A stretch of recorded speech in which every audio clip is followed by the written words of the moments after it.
con Libardo Buitrago tiene que ver con la polémica que se ha instalado respecto a la designación de ciertos embajadores a ciertas embajadas.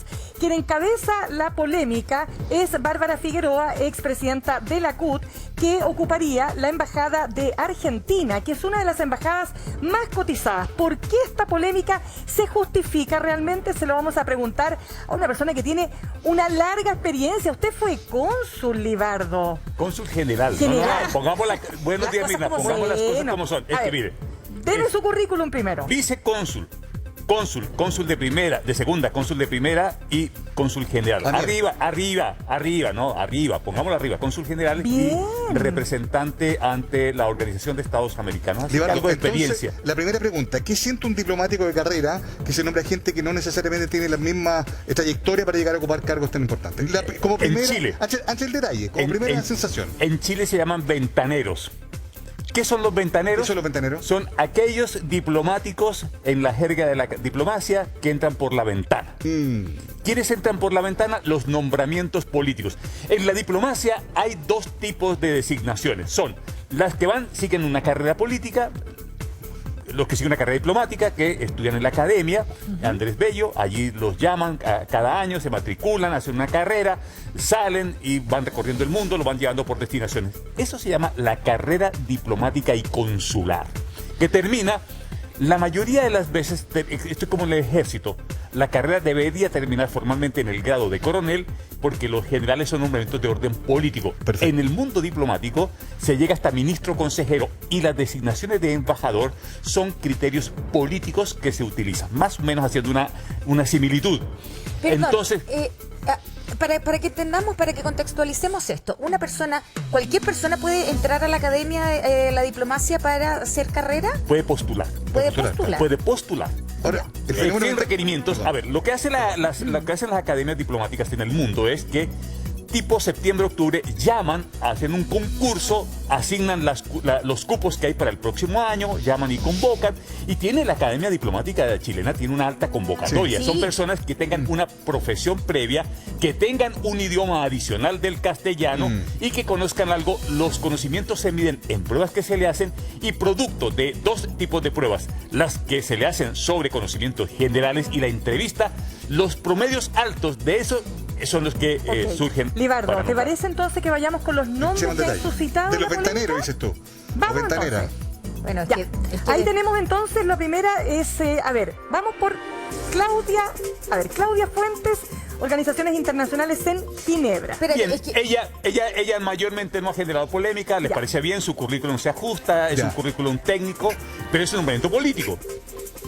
Es nombramiento político. A ver, ¿qué es lo que tenemos acá? Que estos son nombramientos de orden político, o sea, no son personas que Claro. pertenecen al servicio exterior chileno, sino que son nombramientos en la potestad del presidente. Entonces, Ok. aquí está don Sebastián Krajewicz para la OEA. Este llama la atención es porque él tiene poco dominio. Yo no lo he visto en conferencias, en charlas de esto, pero parece ser que tiene una cercanía con el núcleo que pero si lo va a la designó. OEA, y la OEA es Y un la organismo OEA, importante. Por lo tanto, bueno, a él lo mandan a Washington y le piden, señor, vaya a la Organización de Estados Americanos. Siempre es muy importante en organismos internacionales que tenga una mirada multilateral de la política exterior. Seguramente eso es lo que da. Ya, vamos Don con, Francisco va a la OCDE. Esta es una de las embajadas más apetecidas del mundo. ¿Por qué? Porque es en París. ¿Te gustaría a ti todas las tardes salir a París?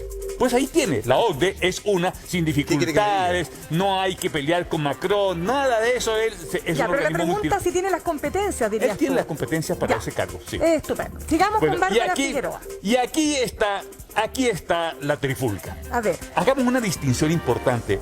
No es por ser mujer. Esto es muy importante. Porque la polémica a veces se va. Es que como es mujer. Hay voces que ayer decían ver eso. aquello. No. Claro. No, la embajada de Argentina para Chile representa una relevancia fundamental como lo representa Perú y como lo representa Bolivia. En todos los países del mundo, en todos, las embajadas que son, las embajadas que están en los límites son las más relevantes porque determinan hitos de intercambio político, comercial, económico, cultural y particularmente, dada la historia y lo que tiene Chile por delante, Chile tiene una discusión de plataforma continental, hielos continentales, que no se ha cerrado la última delimitación, que tiene esos temas pendientes. Es una embajada en donde siempre hay que mandar embajadores que tengan conocimiento, pero todos los que se han designado han sido así. Bueno, se han designado una variedad de personajes a la embajada de Argentina. Sí, recordemos que el presidente Piñera quiso nominar a su hermano. Y falló en ese intento, ¿no? Era otro ventanero, digamos, pero de acuerdo a la lógica que ustedes Pero ese ventanero privilegiado. Claro, pero bueno, resultó. Ahora no, pero solo quiero decir que en el caso de usted hace la distinción y que me parece muy bien, no por ser mujer, hablamos ni tampoco por sus buenas intenciones, digamos, ¿no? Sí. Porque puede tener muy buenas intenciones de hacer una muy buena pega.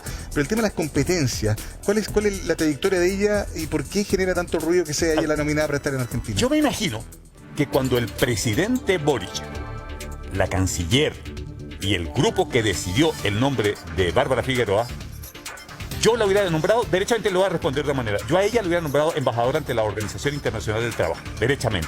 ¿Sabe por qué? Porque de su competencia, es de su habilidad, se hablan temas de trabajo, hubiera un organismo internacional, la hubiera mandado a la OIT.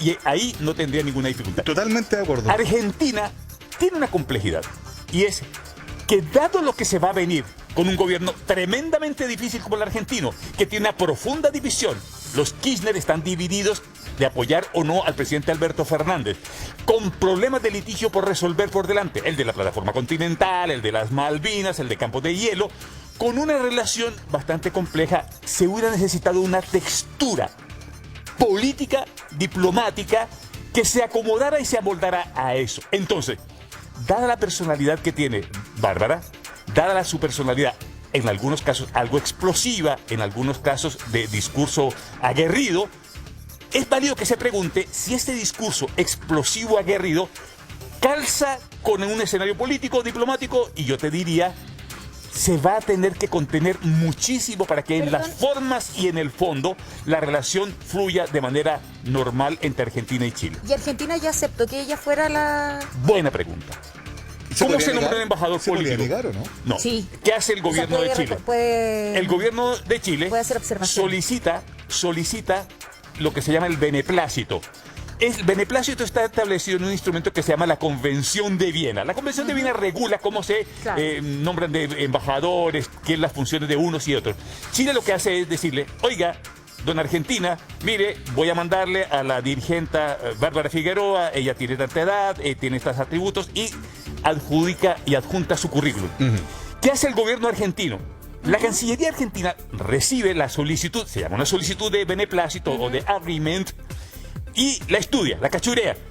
Aquí le pregunta, y una vez hace la convicción de que no hay inconveniente, da el beneplácito. Es decir, manda una respuesta y dice, estamos conformes. Libardo, pero revisando lo que tú señalas, ¿no es cierto? O sea, si nosotros dijéramos, esto es purista, ¿no? Vamos a designar a una persona de carrera. Perdón, yo no veo cuáles han sido los designados de carrera. Nicolás Munkeberg, que fue designado por el gobierno del presidente Sebastián Piñera, no es un hombre de carrera diplomática, era un diputado, ¿no es cierto? Tenía carrera legislativa, por lo tanto, uno tiende a entender que las designaciones tienen que ver con decisiones más bien políticas. Lo mismo pasó con Marcelo Díaz. Que había, entonces el aspecto de Bárbara Figueroa, a ella se le está sacando a relucir, es que yo creo que es importante la polémica, por una situación que ocurrió puntualmente cuando se tramitaba, no recuerdo si era el sueldo mínimo, estaba en el Congreso, ¿no es cierto?, el entonces ministro de Hacienda, Rodrigo Valdés. Y claro, efectivamente Bárbara Figueroa perdió el control más allá de lo correcto, ¿no? Y dijo una serie digamos, ¿cómo se dice? De palabras improperias, esa es la palabra que estaba buscando. Ahora, definir la carrera de Bárbara Figueroa a partir de ese hecho tampoco parece justo, porque ella ha tenido una carrera sindical. No digo que no, estoy de acuerdo contigo que hay que evaluar si para ese cargo en puntual, pero también me parece que se ha hecho de ese evento la única explicación en torno a su trayectoria. Y ella es una mujer que tiene una trayectoria larga en términos políticos. A la pregunta concreta, ¿puede ella ser asignada a una embajada? La respuesta es sí. Si el liderazgo político toma la decisión como aquí la ha tomado, sí. Ahora, si tú me lo preguntas a mí, si yo fuera asesor del canciller, de la canciller, no lo soy, o si fuera asesor en la moneda, que no lo soy, y me preguntan, oiga, Libardo, vamos a nombrar a Bárbara, a ti, ¿para dónde te parece? Y yo le diría, pero, ¿sabe? Ella, por su rol, su trayectoria política en Chile, en sindical, en la Organización Internacional del Trabajo, no hay una embajada mejor para ella, que es embajada, que es representación, que es en Europa, que es en Ginebra. Imagínense que ella vaya a la OIT calza, no habría ni una discusión. No habría ni una discusión y ahí no se le asignaría ninguna responsabilidad. Pero claro, la mirada hacia Argentina es, con todo lo que significa una agenda bilateral con Argentina, la pregunta es válida y particularmente ella está impetrada de decirle, bueno, yo voy a responder, porque una cosa es la designación, porque es política. Cuando tú dices, mire, nombraron a Nicolás Monker, todos los gobiernos tienen nombramientos políticos, todos hacen nombramientos políticos, que son aquellos que no estudian diplomacia, pero que también tienen la habilidad para ser diplomáticos. Yo a eso no me niego. A mí me parece relevante que los gobiernos combinen eso. Ahora, me gustaría, sí, que hubiese una fórmula, es que todos los embajadores fueran certificados por el Congreso, como hace Estados Unidos u otras naciones, que dicen, los embajadores van a ratificación en el Congreso. Eso me parecería práctico. Estas críticas siempre salen, ¿ah? Sí. Estas críticas siempre salen. No, sí, Cada 4 años siempre. De hecho, las mismas críticas de las pocas competencias o la poca experiencia diplomática se le hicieron también, por ejemplo, a Monkever en su momento, y ahora le toca al gobierno. Oye, el tema está en que, claro, y se critica siempre, ¿no? De distintos órdenes políticos se critica siempre quiénes son los embajadores, y precisamente porque no todos tienen una carrera diplomática, algunos con mucha trayectoria política, pero no necesariamente para el cargo que van a asumir y la embajada o consulado que van a asumir. Y esto fue lo que dijo el presidente Gabriel Boric en campaña. Mira, Boric contra pitutos en embajadores, abre comillas, no debe ser un premio de consuelo por no ganar la elección. Y ahí hagamos está análisis político. el punto. Hagamos análisis político. Me voy a amparar en la ciencia política para encontrar explicación a esta designación. Lo que hace el gobierno es darle una satisfacción al Partido Comunista con una embajada relevante y a una de las líneas del Partido Comunista bastante fuertes, como son una de las líneas a la que pertenece Bárbara. Al nombrarla a ella en esta embajada, dejan satisfecho a un miembro de la coalición gubernamental y la eligen por la embajada que la nombraron. Ahora, si la hubieran nombrado en la OIT, lo mismo.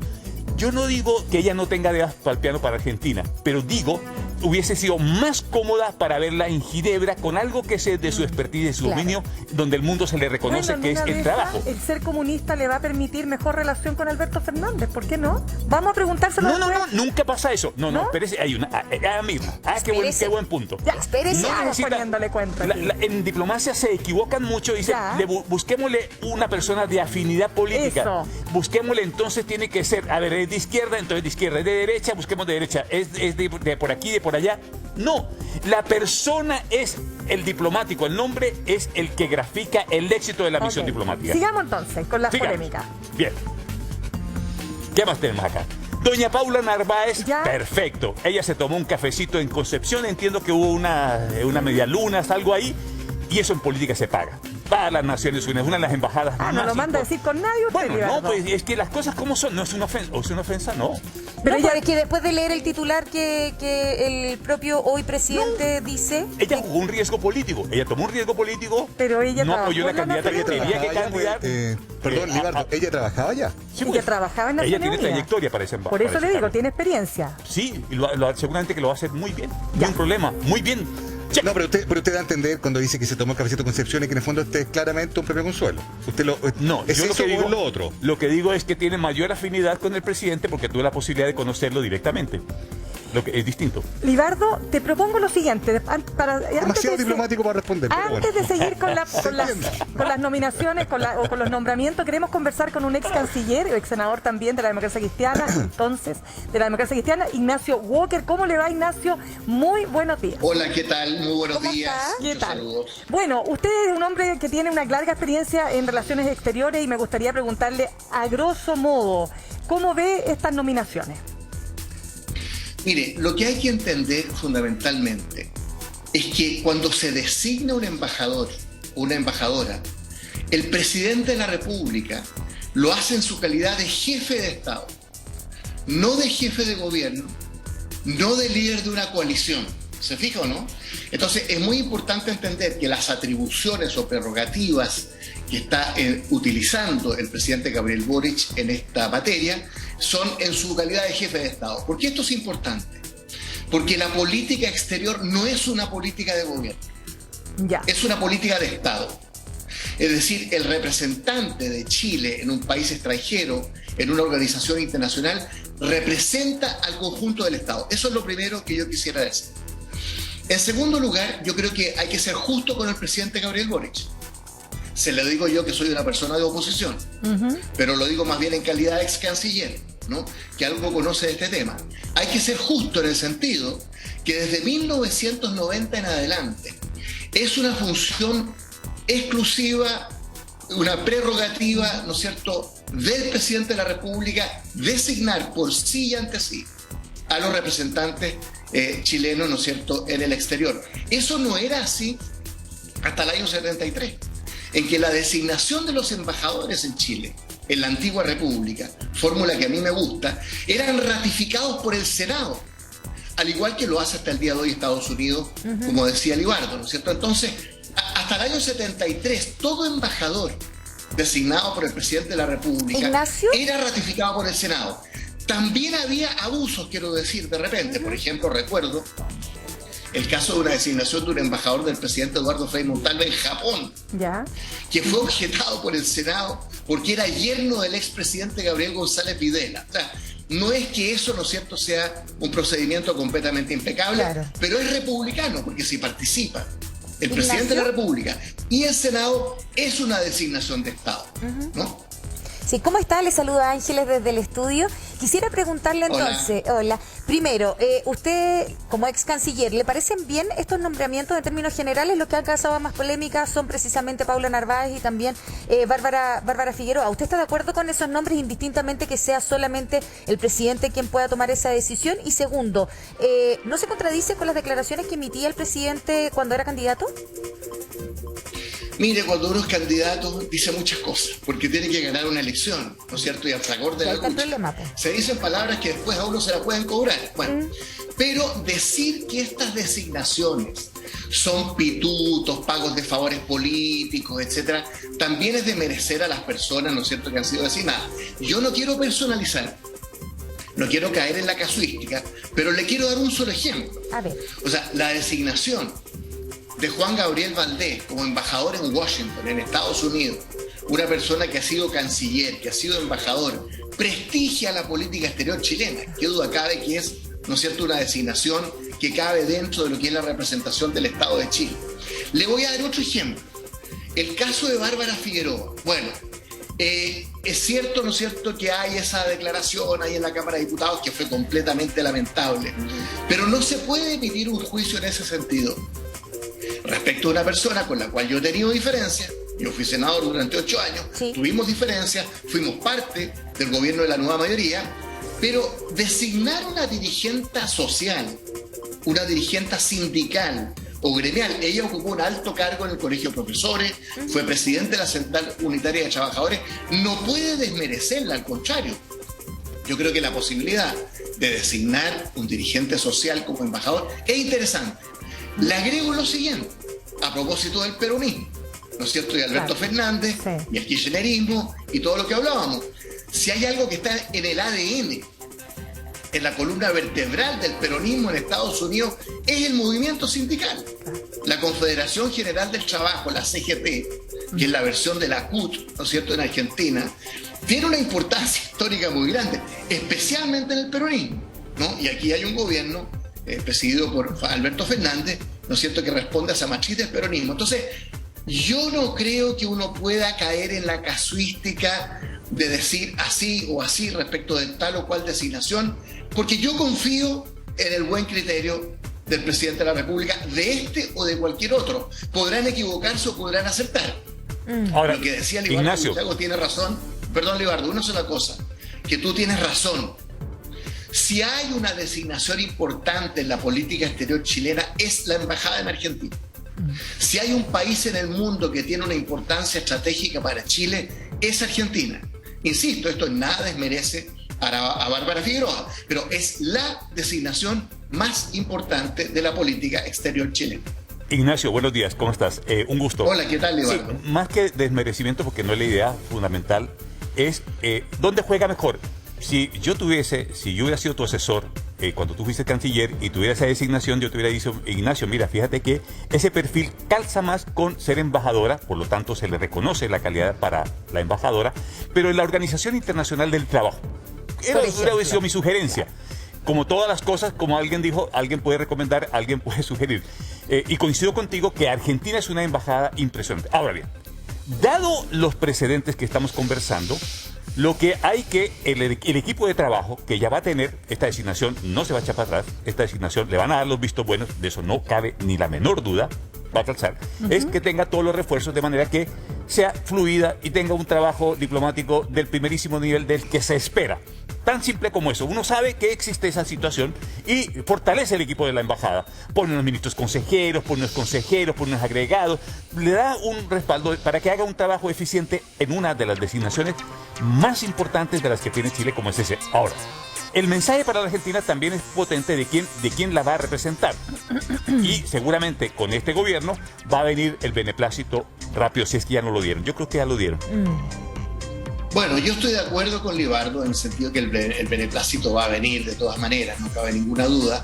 Lo que yo quería decir es que el hecho de ser una dirigente social, de carecer de experiencia diplomática, tratándose de un nombramiento político, no puede ser un argumento en contra de ella. No digo que Libardo lo hubiese estado haciendo. Tampoco el hecho de ser militante y dirigente del Partido Comunista.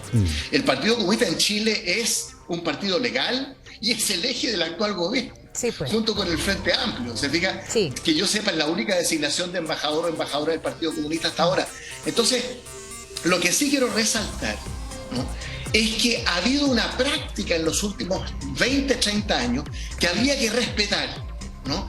Y es que las designaciones de diplomáticos de carrera más o menos equivalen a un 70-75% de las designaciones. O sea, 3 de cada 4 embajadores o embajadoras de Chile en el exterior corresponden a la carrera diplomática. Creo que el gobierno tendría que en los próximos días explicitar, ya se han hecho algunas, ¿no es cierto?, las designaciones de diplomáticos de carrera, que los hay y muy buenos y buenas. Sí. Porque afortunadamente en el esfuerzo que hemos hecho en los últimos 10, 15, 20 años de tener mujeres, ¿no es cierto?, diplomáticas, que antes eran muy escasas, también ha dado frutos. Entonces, creo que hay que complementar estos nombramientos políticos por designaciones de carrera, y habría que explicitarlas, ¿no es cierto?, en los próximos días. En 10 segundos, porque se nos acabó el tiempo lamentablemente, pero no puedo dejar de preguntar con respecto a quién acompaña finalmente, y de acuerdo a su expertise, quién acompaña finalmente a la embajadora en este caso,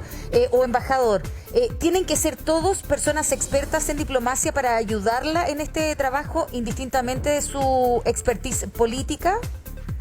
De todas maneras, o sea, del ministro o ministra consejera para abajo, todos son diplomáticos, ¿no? Los consejeros, los secretarios, o sea, el personal diplomático de las embajadas es irreemplazable. Perfecto. Distintos son las agregadurías, por ejemplo, un agregado de prensa, de cultura, son temas, ¿no es cierto?, que no necesariamente dicen relación con la carrera diplomática, pero todo el personal de apoyo, como usted dice, de ministro, de consejero o ministra para abajo, tiene que ser claramente de la carrera diplomática. ¿Y se mantienen, Ignacio, aquello? ¿Se mantiene eso? ¿Gobierno tras gobierno? No, en eso, absolutamente, ¿no? Eso es parte consuetudinaria de la política exterior chilena de siempre. El personal diplomático de las embajadas es de carrera. Ahora, es muy importante decir, la pregunta tuya es muy relevante por lo siguiente. Es que quiero los personales diplomáticos, mira, es que porque el personal diplomático sale, de ministro consejero hacia abajo, sale por un periodo fijo a una designación. Es decir, le dice, mire, Mirna Schindler va de ministra consejera a Argentina. Habitualmente vas con un tiempo fijo, eso es lo rico de la carrera diplomática, que te permite asignaciones en el exterior y luego regresa. Tiene un tiempo que no va con el cambio de gobierno, sino que va con el flujo normal de la carrera diplomática. Es que quería agregar el caso de Sebastián de Polo, que lo estarían, ¿no es cierto?, nominando para embajador en Brasil, con un presidente que está en las antípodas de su pensamiento.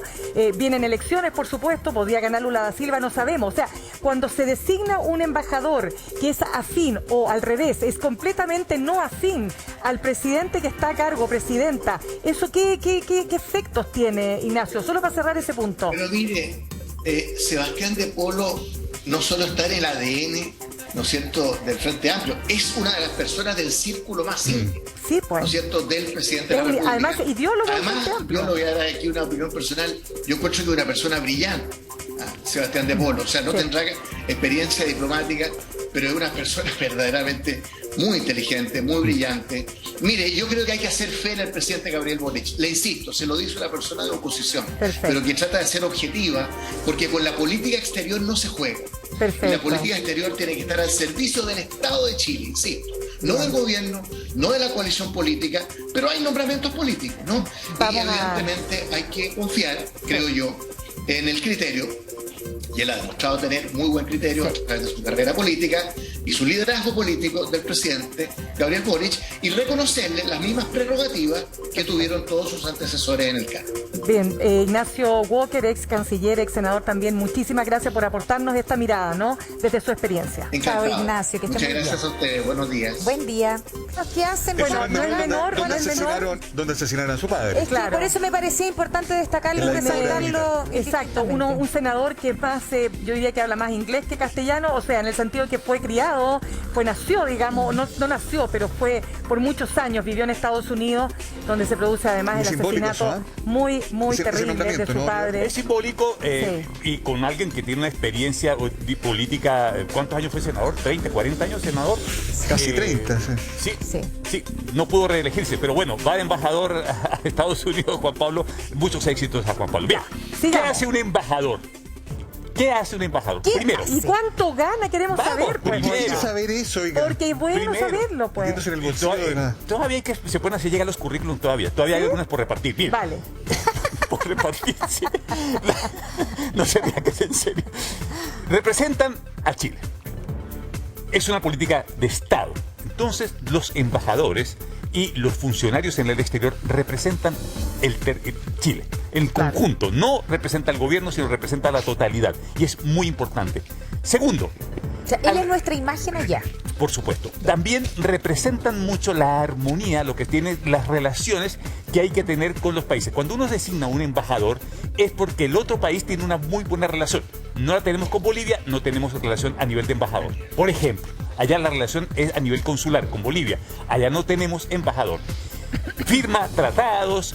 Embajador se llama a veces embajadores extraordinarios y plenipotenciarios porque pueden firmar acuerdos, tratados con los gobiernos en donde están asignados. Hay dos tipos de embajadores: los que están asignados a las embajadas propiamente tal, o los que se llaman representantes ante organismos internacionales, como es el caso de la ONU, el caso de la FAO, el caso de la Organización de Estados Americanos, el caso de la OCDE. Pero técnicamente se asocia el concepto de embajador. Perfecto. Bien, luego tiene la labor fundamental el embajador de representar y armonizar que la relación tenga beneficios para la nación. Es decir, es el representante de Chile en cualquier país del mundo para que haya mucha forma de incrementar el acervo de las relaciones entre los dos países. Y luego, muchos intercambios, convenios, tratados, acuerdos, son las principales tareas de un embajador. Un embajador trabaja bastante. En el mundo diplomático dice, mire, y van a estar aquí atentos a quién van a designar en Portugal. ¿Por qué? Porque dice que la embajada en Portugal es para que la gente vaya a descansar. Y yo le digo, Ay, no, qué no. lindo en todo caso. Mire, la embajada en Portugal, y se la dije a Daniel Stingo, al convencionista, estábamos conversando sobre designaciones ahí, conversando de las cosas. Le dije, se equivoca la gente de creer que en Portugal simplemente se va a descansar. La diplomacia portuguesa tiene al secretario general de la ONU, ni más ni menos.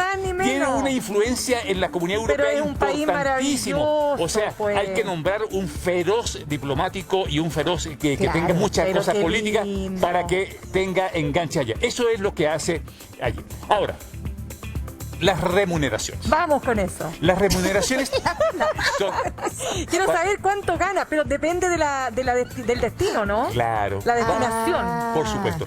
Y son parámetros internacionales que se consideran. La Organización de Naciones Unidas y los organismos internacionales hacen carestía de vida, por ejemplo, costo de vida.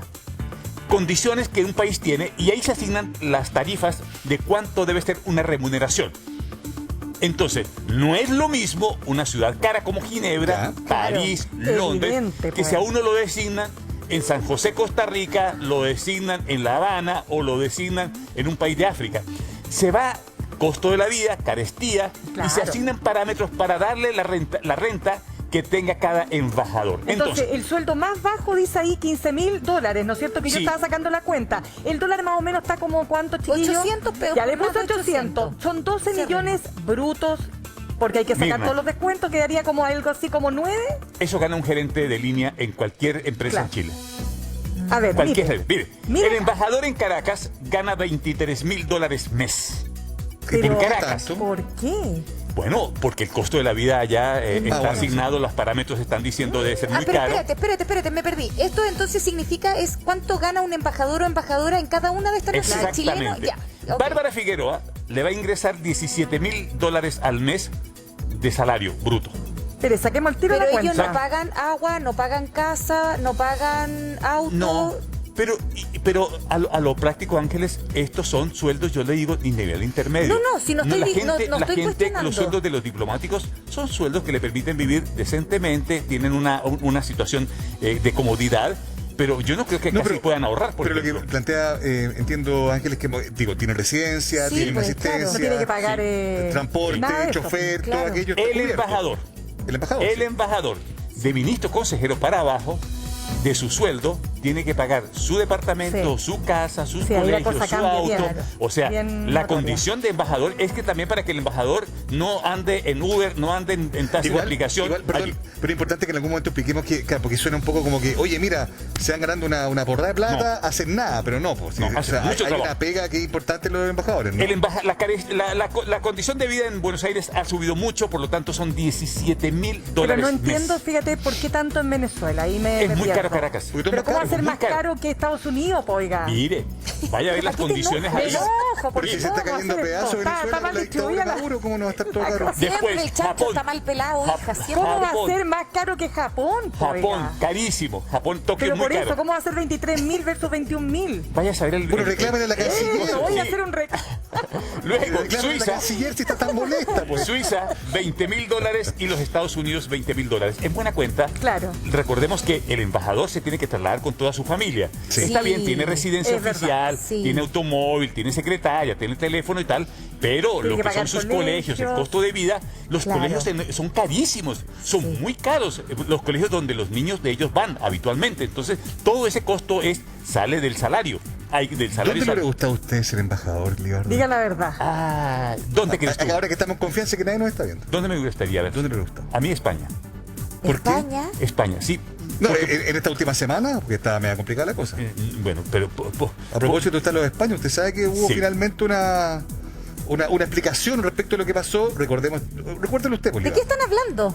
Estamos hablando, bien. A ver. Entonces No, ya... estamos hablando, solo para no dejar el tema en el aire. A ver, ¿qué ¿Se cosa? acuerdan ustedes que en la entrevista de Don Francisco con el presidente Gabriel Boric, Sí. dice Gabriel Boric que había llegado otra sangre impresentable, que el rey de España hubiera llegado atrasado al cambio de mando? Bien. Generamos esa conversación acá y usted mismo sugería que era impropio haber hecho esto, que era bueno haberlo solucionado de Sí. alguna manera. Bueno, finalmente la cancillería dice que fue como un tema de comunicación y que estaba todo saldado. Por lo Fue pronto- fue una manera ¿Qué elegante les diplomática dije? de... Por lo, ¿Qué pronto, les dije? por lo pronto la canciller dijo, nosotros no lo informamos al presidente, entonces la cancillería no estuvo en el entuerto y lo arregló rapidito. Lo arreglaron Pero rápido como muy usted- rápido, como usted aconsejaba. dijimos. Don Sebastián de Polo, una persona cuyos atributos intelectuales se le reconocen, Sí. de embajador en Brasilia. Uno Claro. dice Brasilia, la Yo capital. Quiero coincidir con, perdonen, pero yo voy a coincidir acá con Ignacio Walker. Sebastián de Polo es un, como se dice en política, es un cuadro político del Frente Amplio, un hombre muy, muy preparado. Realmente, o sea, me ha tocado entrevistarlo en alguna oportunidad y de verdad, en ese sentido, coincido con Ignacio Walker respecto de, no estamos hablando de un político que está partiendo en la política, ¿no? Y en ese sentido, podría uno decir, tiene elementos. ¿Usted me mira ahí con alguna Sí, no, con algún perfecto, resquemor? no, es perfecto. A mí ¿Sí? no lo conozco Ya. personalmente, Pero no he tenía alguna escuchado instancia. la entrevista bien. ¿Te acuerdas que tenía alguna instancia? ¿Te acuerdas cuando habló de generar inestabilidad? Sí. Y eso le Exacto, provocó él también el tema... postuló a gobernador Y no fue elegido. y no fue elegido. Pero claramente Ahí la como un región ideólogo, un metropolitana. hombre muy cercano al presidente, se le reconoce su capacidad Exacto. de diálogo y tal, pero también, si ya que estamos revisando el historial de todo, también es parte de su historia. Sin ¿Puedo duda. contar Bien. una infidencia? ¿Cuál? Depende, pues... Epa. ¿Qué va a contar? ¿Se Solo puede, si ¿no es es de- Se cierto? puede. Solo si Ya, eres yo creo que diplomática. se puede. Se Solo puede. si eres diplomática para contarlo. Soy súper diplomática para contarlo. En una Cuente. oportunidad, en una gira presidencial, no teníamos las dependencias para despachar las notas cada uno de los medios de comunicación, y el embajador en Brasil, estaba Dilma Rousseff de presidenta en ese entonces, en el Palacio do Planalto. No cabíamos todos, porque era algo así como la PEC, ponte tú, que se estaba llevando a cabo en Brasil. Estaban todos los mandatarios y no teníamos espacio. Y el embajador nos facilitó la residencia, nos facilitó la embajada de... ¿Y qué tal era? Cuenta, po. Fíjate que es bonita, es muy grande, no es lujosa, es muy grande. Lo que a mí más me llamó la atención es una selva, porque Brasilia, otro clima, claro, con plantas muy grandes, claro, tenía mucho espacio, muy cómoda, pero no, de lujo nada, cero. Álvaro Díaz, creo que era el embajador de ese entonces allá cuando estaba Dilma Rousseff. Bueno, Sí. al que no conozco, a don Javier Velasco, que le han dado una de las Me embajadas contaste más mi historia, ¿no te gustó mi historia? Me encantó. Tenía me mucho encantó. más que contar, pero Pero ya... bueno, Me encantó. ¿Cómo eran los baños? Eso le quería preguntar. ¿Qué tengo No. titular? bueno, Lo ya. que pasa es que Ángeles Es que fui saca... demasiado diplomática para contarte mi historia, no Ah, importa. querías contar algo Sigue. más. Que siga. Ángeles lo que saca, dice, mire, hay embajadores que se esfuerzan tanto que cuando van las delegaciones lo hacen. Bien. Ya. No, a don Javier no lo conozco. A Javier Velasco, claro, yo tampoco. No lo tengo que conozco, ser franca. pero ¿Cómo me la contáis a mí? Gracias, Mauro, gracias. Como dice mi mamá, alguna gracia de tener. Pero lo nombraron en España. Sí, Ya. yo no Bien, conozco ya. a Javier Velasco. ¿Tú Yo lo conoces, Mauricio? yo no. No tengo la suerte de conocer al embajador. No. Ya. Yo no Ahora, lo no es necesario que nosotros los conozcamos. No, pero como para tener referencia. Bueno, quiero decir. esto hace parte del nuevo ciclo político. Sí. También es pertinente decir que parte del nuevo ciclo es que hemos conocido autoridades que antes no se conocían, estamos conociendo nombres de embajadores que antes no se conocían, Oiga. y que es bueno porque es una circulación en el mundo diplomático. Sí que son celosos, sí que son celosos. Entonces están haciendo, este señor se llama Eizaguirre Larraín. Ah, no se llama de otra manera. Ah, pero ¿será que calza o no calza? Porque estaban como que apellidos asociados a quién podía ser diplomático o no diplomático. El presidente Boris, en uso de su potestad, dice, mire, a mí me gusta De Polo, a mí me gusta el señor Velasco, a mí me gusta la señora Figueroa, esos son los que yo designo, y también designados. Oiga, ¿lo de Juan Pablo Letelier está listo realmente para Washington? No lo sé. No. O está porque está Juan Gabriel Valdés, que tiene que tiene el elemento de que ha sido sí, embajador y diplomático. que tiene una tremenda experiencia, nadie lo podía negar, o sea, un tremendo embajador. Ahora, si yo tuviera que, con esos dos nombres, yo uno lo pongo en Washington y otro lo pongo en Londres. ¿A quién pondría en Londres? Yo pondría en Londres a Juan Gabriel Valdés Ya, por o sea, una razón. para que tenga... Por una Porque ya ¿Cuál estuvo en razón? Estados Unidos, entonces Exacto. le diría, vaya con toda su bagaje de experiencia, vaya Juan Gabriel a Londres y a Juan Pablo lo nombró en No, Washington. y hablando de simbolismo, tener a Juan Pablo Letelier como embajador en Washington, con todo lo que ya comentábamos, ¿no? Con el caso tan... que además, solo para cerrar el punto, no olvidemos que este es el atentado que se produce en el corazón de Estados Unidos, Washington, 1976, un ex canciller de la Unidad Popular es asesinado, Orlando Letelier.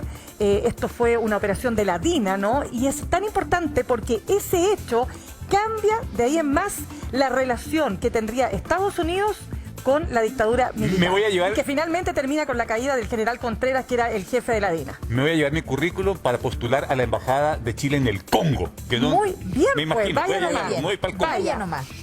Vaya a ver cómo le va. Clasificaré para el Y nos Congo. cuenta. Clasificaré No para sé el yo, Congo. pues Pero vaya claro usted. que sí, pues. Vea ¿Será? usted Claro que... que sí. Ahí. Vea usted lo que pueda resultar de ahí. Buenos días. Gracias, Muchas Libardo. gracias. Buen día. Gracias, Libardo. 9 de la mañana con 43 minutos, designaciones que sin duda no terminan acá, todavía quedan varias patitas, ¿no? En esta historia de las nominaciones y la Y designación. ya nos contará los detalles en la pausa. ¿Qué pasó en la embajada? Que te dé con ganas de Quiero conocer la saber. historia de cómo termina lo de Brasilia. No, lo que me queda claro es que diplomática no puedo hacer, parece que no me sí, es súper resulta. difícil. Oye, ser diplomático es bien No, es un difícil. talento, ¿ah? Yo Es creo un que talento. yo no podría. Tú no sé tampoco. Yo creo Mírame. que no. Mírame. No. Tú, Angelito, yo creo que tú eres la que más podría de todos nosotros. ¿Tú crees? Sí, No porque tienes un sé. Sí, yo creo tono, que una tienes un manera. charm y una capacidad. Sí. Yo no ¿Sí? puedo ocultar mis emociones, así que diplomático no podría ser. No, totalmente. Bueno, en fin, vamos a dejarlo ahí. 9 de la mañana con 44 minutos. Vamos a cambiar de tema. Vamos a volver hasta la región metropolitana, hasta la comuna de San Ramón. Está en línea con nosotros Gustavo Toro, su alcalde, porque lo que se vivió en el municipio es realmente preocupante, alcalde. ¿Es cierto que llegaron y fue una balacera, que hubo un ataque directo al municipio? ¿Es así? Hola, ¿cómo están? Buenos Buen días. día. Buenos días. Sí, efectivamente, ayer a eso de la 1:15 de la tarde estábamos realizando el Consejo Municipal. Yo estaba en esta misma oficina que está al frente de la entrada principal, cuando en vía telemática estaban los otros concejales. Se escucha que frena fuertemente un vehículo y se escucharon los balazos.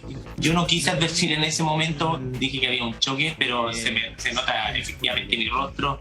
Y después fuimos a ver los casquillos que quedaron ahí.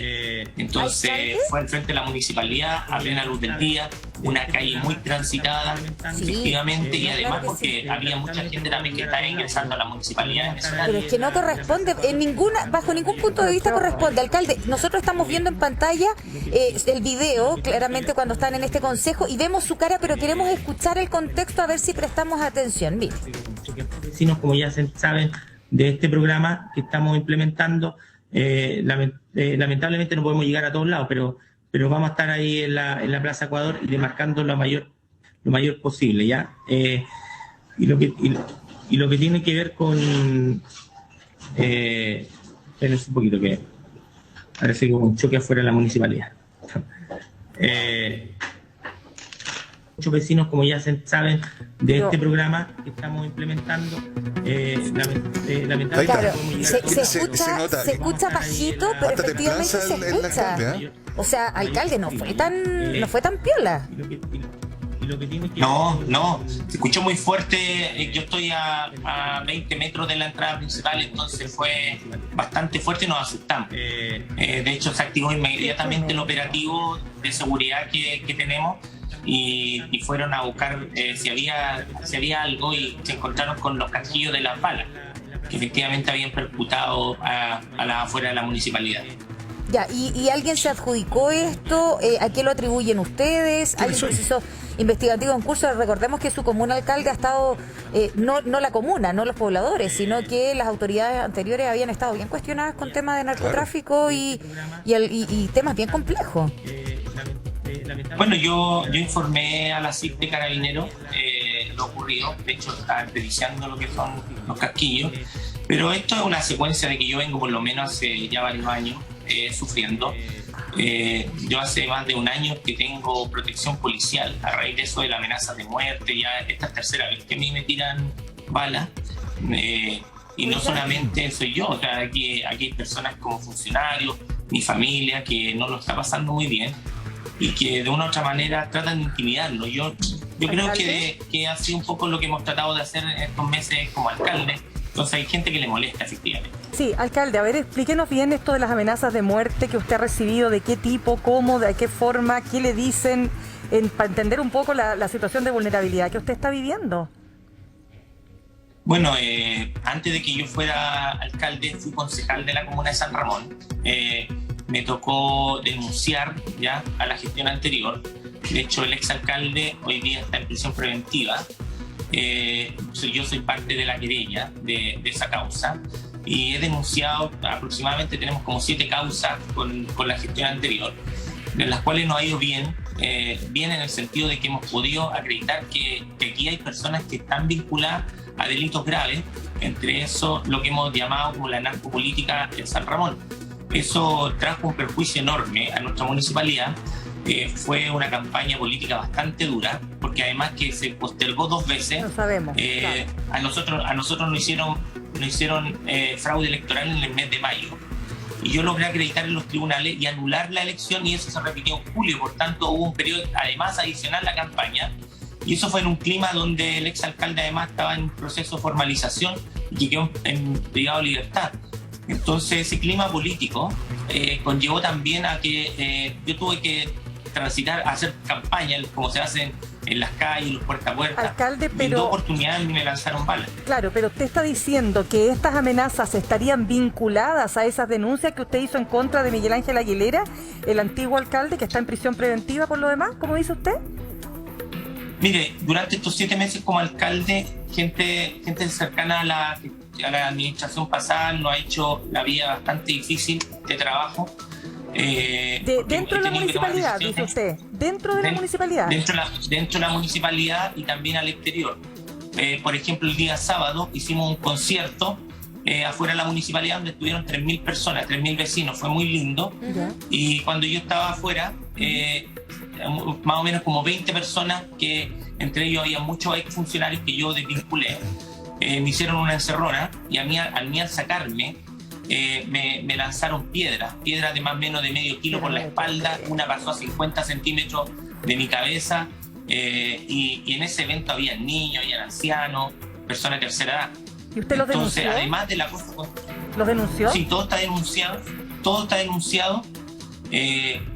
Estuvimos con personal de Carabineros, a quien yo le agradezco, porque conmigo se han portado un 7 desde que tengo la protección policial. Lo hemos hablado con el director general de Carabineros, que incluso vino a la comuna de San Ramón.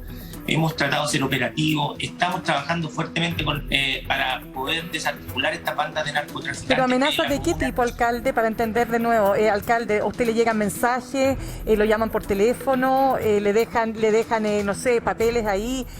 Disparos, ya estamos hablando de palabras mayores, pues, alcalde. Entonces, esto es bien complejo lo que usted nos está contando.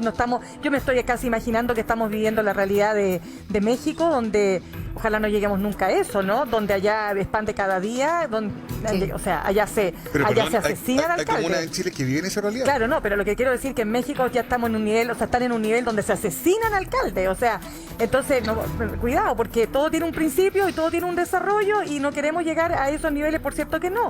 Pero si usted me está diciendo que ha recibido amenazas, que fueron, mientras estaba usted en esta reunión, ¿no es cierto?, por Zoom, tiene estos disparos, o sea, ¿usted está en una inseguridad total, por alcalde, o no? Sí, bueno, en realidad es una constante que está viviendo las comunas del sector sur, entre esas San Ramón.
Cuídese, por favor, tenga resguardo, no puede andar usted tranquilo ahí por la vida, tiene que tener resguardo. Protección, alcalde, porque es verdad que no queremos lamentar una situación peor, de la que ya estamos evidenciando con ni más ni menos con balazos que, oye, ¿cómo podemos llegar? ¿Cómo podemos llegar a naturalizar? O sea, uno ya como que parte del paisaje, tener que, ¿cómo es esto? Ya fuera un municipio en donde hay gente que va a hacer trámite. O sea, que más céntrico. Gente inocente, claro. O sea, increíble. Están todas las dependencias. Gracias, muy amable, muchas gracias, alcalde. Chao, alcalde. Muchas gracias. ¿No? Que es que En Chile decimos que tenemos largas jornadas de trabajo, ¿no? Que trabajamos mucho. Poca calidad de vida. Que hay poco tiempo para compartir con la familia, que nos trasladamos 2 horas para allá, 2 horas para acá, para llegar a nuestras casas, para ir a nuestros trabajos. Entonces, hace ya varios años, porque esto partió el 2017 con un proyecto de ley presentado por la entonces diputada Camila Vallejo, hoy vocera de gobierno, es que se ha pretendido, que un sector pretende establecer lo que se llaman las 40 horas semanales, es decir, reducir la jornada laboral de 45 a 40 horas. El presidente Gabriel Boric lo dijo en su discurso cuando ya había sido investido como presidente. Esta será prioridad de nuestro gobierno. Queremos analizar cuáles son los alcances, cuáles son las implicancias, cómo se materializaría una vez implementado. ¿Tendrá efectos en la economía, como dicen algunos? ¿Afectará la productividad? De todo eso pasamos a conversar a esta hora y presentamos a nuestro panel. Saludamos a la diputada de Revolución Democrática, Maite Orsini. Diputada, gracias por estar con nosotros. Hola. Hola, muy buenos días. Buen día. Buenos días. Gracias, diputada. También a la diputada de Renovación Nacional, Camila Flores. Gracias, diputada. Hola, diputada, buen día. Muchas gracias. Muy buenos días. Y al empresario, conocido empresario Roberto Fantuzzi, él es presidente de ASEXMA, que es la Asociación de Exportadores y Manufactureras o Manufacturas. ¿Cómo le va, Roberto? ¿Tanto tiempo? Hola, día. Roberto, buen día. Tanto tiempo que no nos vemos. Ya, pues vamos. Muy bien, ¿Sí? mil gracias por la invitación. Pero imagínese. Vamos a partir, Roberto, con las diputadas. Partamos por usted, diputada Orsini, porque este es el proyecto de su gobierno. Probabilidades de que se apruebe. ¿Cómo ve la tramitación? Porque ya llevamos cuánto tiempo y esto ahí está, pues, detenido en el Congreso. Sí, bueno, efectivamente, como decían, el proyecto fue aprobado en la Cámara, para hacer un poquito de contexto, fue aprobado en la Cámara de Diputados y Diputadas y pasó al Senado. Lamentablemente lleva hartos años esperando ser tramitado en el Senado y esperamos que podamos tener una urgencia por parte del Ejecutivo para poder tramitar este proyecto lo antes posible, entendiendo que este es un compromiso del gobierno de Gabriel Boric y entendiendo también que es una demanda muy sentida por los trabajadores y las trabajadoras de Chile. Entonces, la verdad es que yo confío en una tramitación mucho más celera de la que ha tenido hasta el día de hoy y también un respaldo por parte del Ejecutivo, porque este proyecto requiere de recursos, requiere de un apoyo a las pymes, requiere de un apoyo a aquellas empresas que no están automatizadas y que van a requerir una subvención, necesita una gradualidad y por eso necesitamos que el Ejecutivo se involucre. Sí, porque aquí en estricto rigor, diputada, o sea, si se bajan las horas se necesitaría también, lo que impulsaría, dicen algunos, el empleo, porque se necesitaría más mano de obra. Dicho lo anterior, ¿están los recursos hoy día en las arcas fiscales como para llevar a cabo un proceso como este? Diputado Orsini. Esperamos que esta sea una prioridad para el gobierno de Gabriel Boric. Efectivamente, los recursos son finitos, pero yo creo que esta es una de las principales promesas del gobierno del presidente Gabriel Boric y esperamos que pueda poner esos recursos que son necesarios. Ayer la ministra del Trabajo fue a la Comisión de Trabajo, de la que soy parte integrante, a exponer un plan económico que va enfocado principalmente en aquellos sectores de la economía que no han podido recuperarse después de la pandemia, como lo son justamente las pequeñas empresas, las pymes y también aquellos sectores de la sociedad que no se han podido recuperar, como lo son las mujeres y los jóvenes. Entonces sí, hay una intención de inyectar recursos a esos sectores de la economía.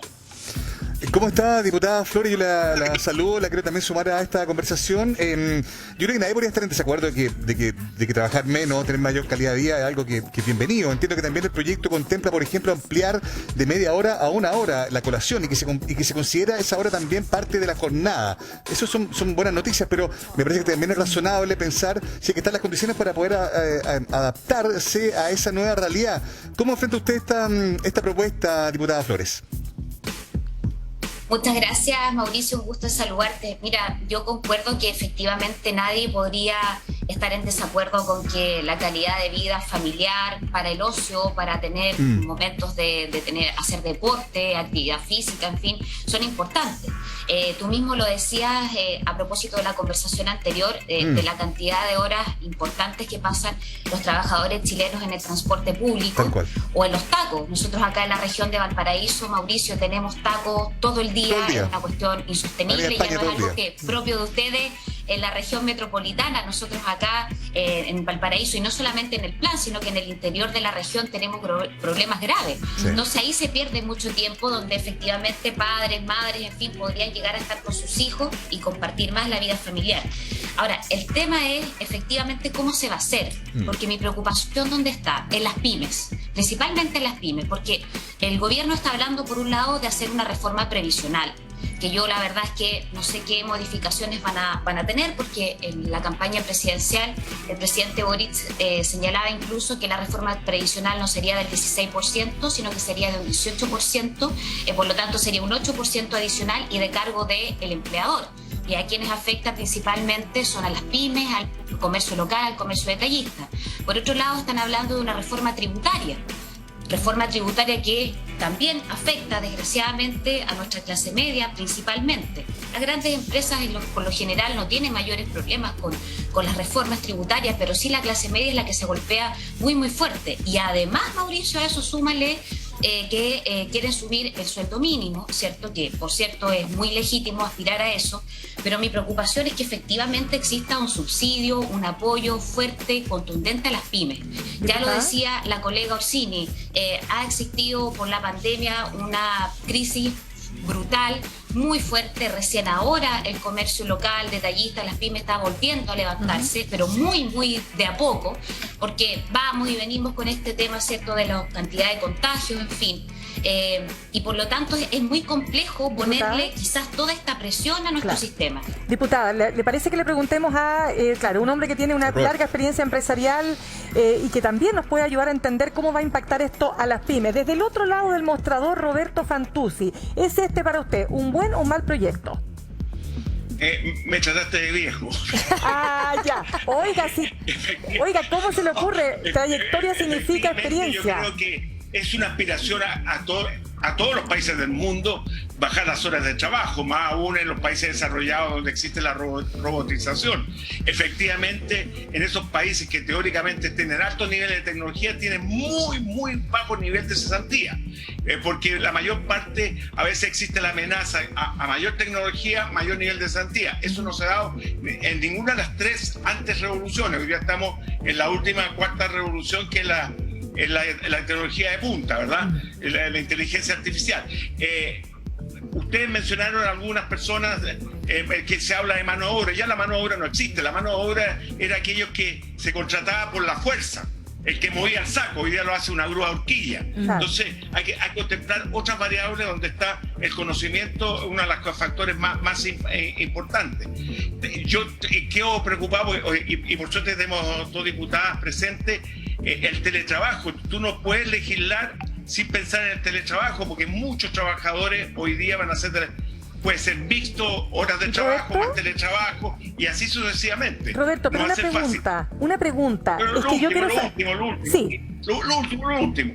Y se puede, incluso me atrevo a decir que se puede aplicar la teoría de Slim.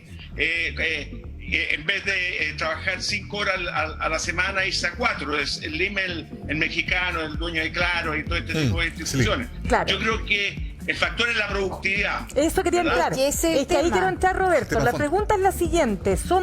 ¿Trabajamos mucho en Chile o es una jornada larga, que es cierto que lo es, pero poco productiva comparativamente hablando con otros países del mundo?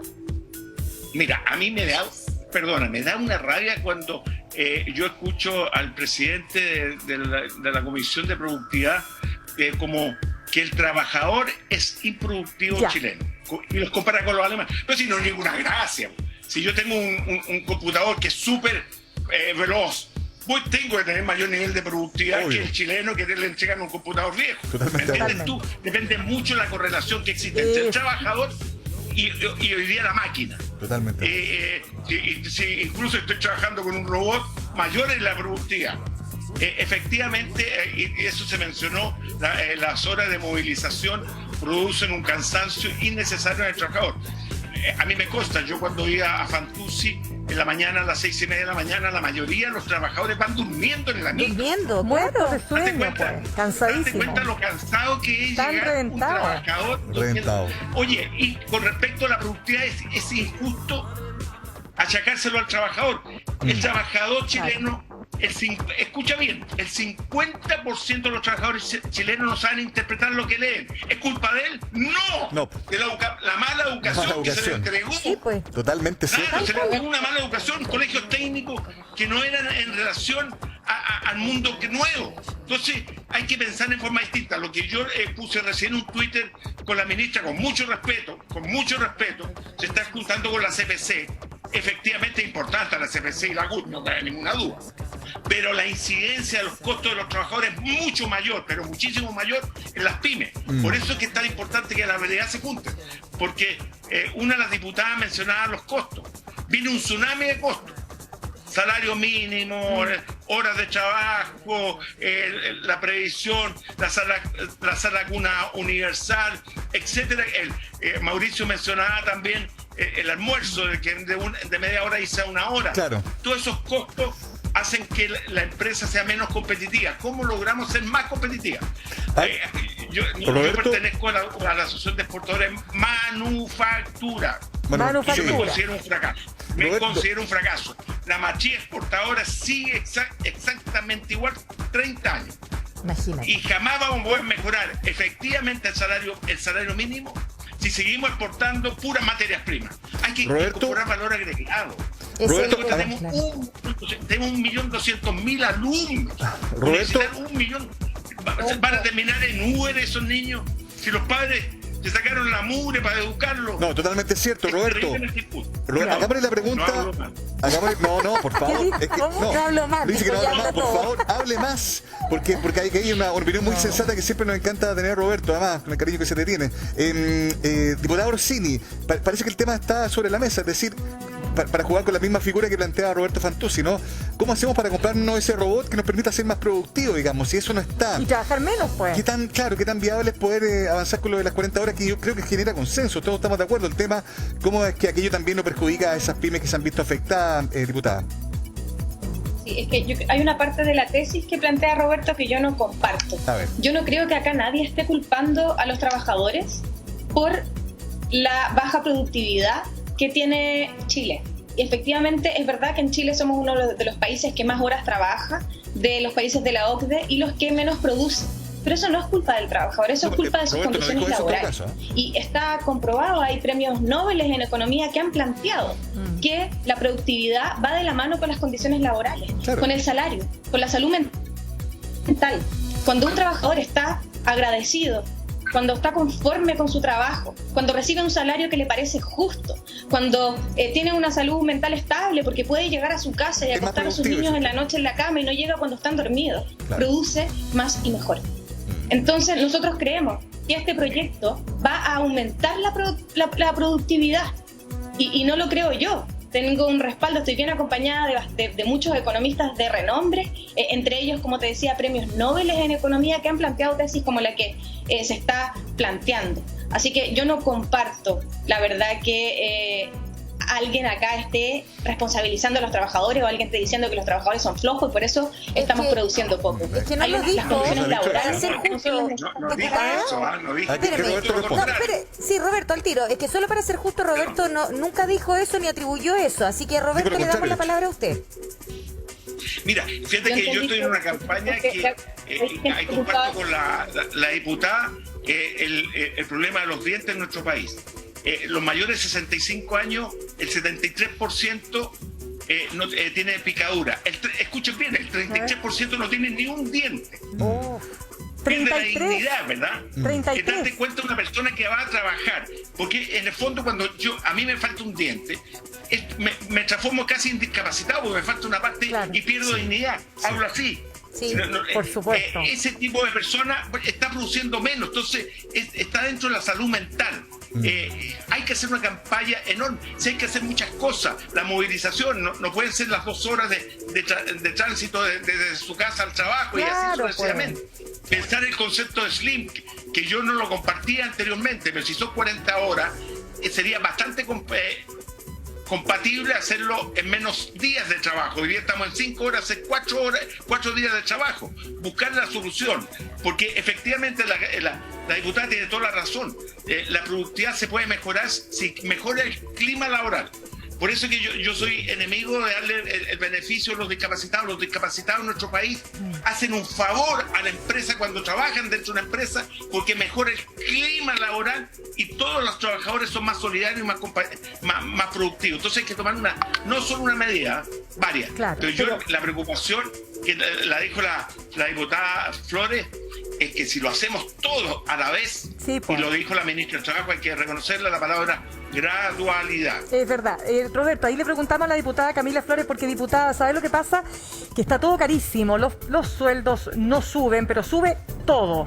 Los arriendos, va a subir la parafina, el gas, las personas no dan. La mediana de trabajadores y trabajadoras en Chile, la mitad, gana menos de 400.000 pesos. ¿Quién vive con eso, diputada? Entonces estamos de acuerdo que... Absolutamente. Está de acuerdo conmigo, ¿no es cierto? Entonces, ¿cómo le damos a los trabajadores y trabajadoras de este país un sueldo digno? Mira, y por lo mismo nosotros hemos planteado desde Renovación Nacional y otros colegas, ¿cierto?, de la actual oposición, mecanismos que nos permitan llegar a las familias chilenas con ayuda, porque efectivamente tu diagnóstico es muy concreto. La plata sigue siendo la misma y el costo de la vida está altísimo. Claro. Y por eso nosotros estamos pensando incluso, y le hemos propuesto al gobierno, al Ejecutivo, de poder avanzar en la eliminación temporal del impuesto específico a los combustibles, porque cuando bajan las bencinas, baja el precio de todo. Esto es una cadena productiva, ¿cierto? Desde cuando se lleva la materia prima para poder hacer el pan, si se baja el precio del flete para llevar la harina, ¿cierto?, para poder hacer el pan, el consumidor final que compra el pan va a tener un precio más barato al consumirlo. Y por eso es que nosotros estamos planteando de, a lo menos por el plazo de un año, poder suspender, ¿cierto?, este impuesto específico que implicaría algo así como 350 pesos menos en el precio del litro de benzina de lo que están pagando hoy día las familias chilenas. Hoy día tener un auto, Mirna, no es un lujo, hoy día es una necesidad. Hay muchas personas que por la pandemia, porque tienen a sus hijos desgraciadamente en colegios distintos, a propósito del nuevo sistema educacional, tienen que tener un auto y se encalillan con su autito y lo pagan con mucho esfuerzo, pero el precio de la benzina es altísimo. No esto solamente para las personas que usan el transporte público, para el transporte, digamos, las microbuses, taxi colectivo, es lo mismo. O sea, traducir esa alza, ¿cierto?, al pasajero final, sí, es un costo súper alto. Entonces hay que ir mezclando, pero hay que ser responsable, y lo decía Roberto, yo creo que la gradualidad es fundamental, porque si no vamos a seguir comprimiendo más la economía y nuestras pymes son las que se ven golpeadas. Sí, aquí yo creo que el consenso es que son ellos los que necesitan ayuda y no seguirlos ahogando. Sí, pero el impuesto específico aquí, solo una pregunta, ¿no? Porque claro, uno dice que se elimina el impuesto específico a los combustibles, pero recaudó el año 2020 13.500 millones de pesos. Entonces, recauda como impuesto finalmente que se va a las arcas fiscales y que se supone va en beneficio de otras políticas públicas para el país. Y cuando este gobierno ha dicho ser tan ambicioso en políticas públicas sociales, entonces, ¿de dónde se va a recaudar la plata? Mira, y es por eso que nosotros estamos planteando muy responsablemente en nuestra propuesta, que es a propósito, ¿cierto?, de el aumento que ha tenido las arcas fiscales por el precio del cobre, que puede perfectamente el aumento que ha tenido, ¿cierto?, subsidiar por al menos el plazo de un año, que es lo que estamos planteando nosotros, esta suspensión. Porque tú, Ángeles, obviamente me dice, oye, ¿de dónde reponemos esa plata? Porque implican ayudas sociales. Nosotros le decimos, saquemos, ¿cierto?, estos recursos adicionales que está teniendo el Estado de las ganancias del precio del cobre, y en consecuencia se utiliza eso para suplir y en definitiva no tener que meterle la mano a los chilenos a través del impuesto, sino que sea a través de estos recursos que han ido recaudándose, que no es menor. Claro. Yo creo que es una pretensión, Ángeles, súper legítima, y te insisto, nosotros hemos sido responsables en darle también una alternativa al gobierno, porque entendemos que hay muchas cosas que se tienen que subsidiar, pero no creemos que sea aumentando cada vez los impuestos. Yo quiero poner un tema a propósito del costo de la vida. El ministro de Obras Públicas el día de ayer, a propósito que era el Día Internacional del Agua, yo me encontraba en la comuna de Zapallar en un seminario que me tocó ser panelista, organizado por la Asociación de Municipalidades de Chile, y él decía que quería incluso, y estaban pensando como gobierno, ponerle un impuesto al consumo de agua. Sí. Yo no creo que esa la solución sea seguir cobrando más. Al sobreconsumo. Sí. Claro. Al sobreconsumo. Pero es tan relativo, Mauricio, la valorización o la estimación de cuánto puede ser un sobreconsumo para una familia que a lo mejor sí lo necesita. No, y sobre todo, yo te digo, para nosotros que en las zonas rurales no tenemos agua y que nuestras familias se alimentan por camiones aljibe.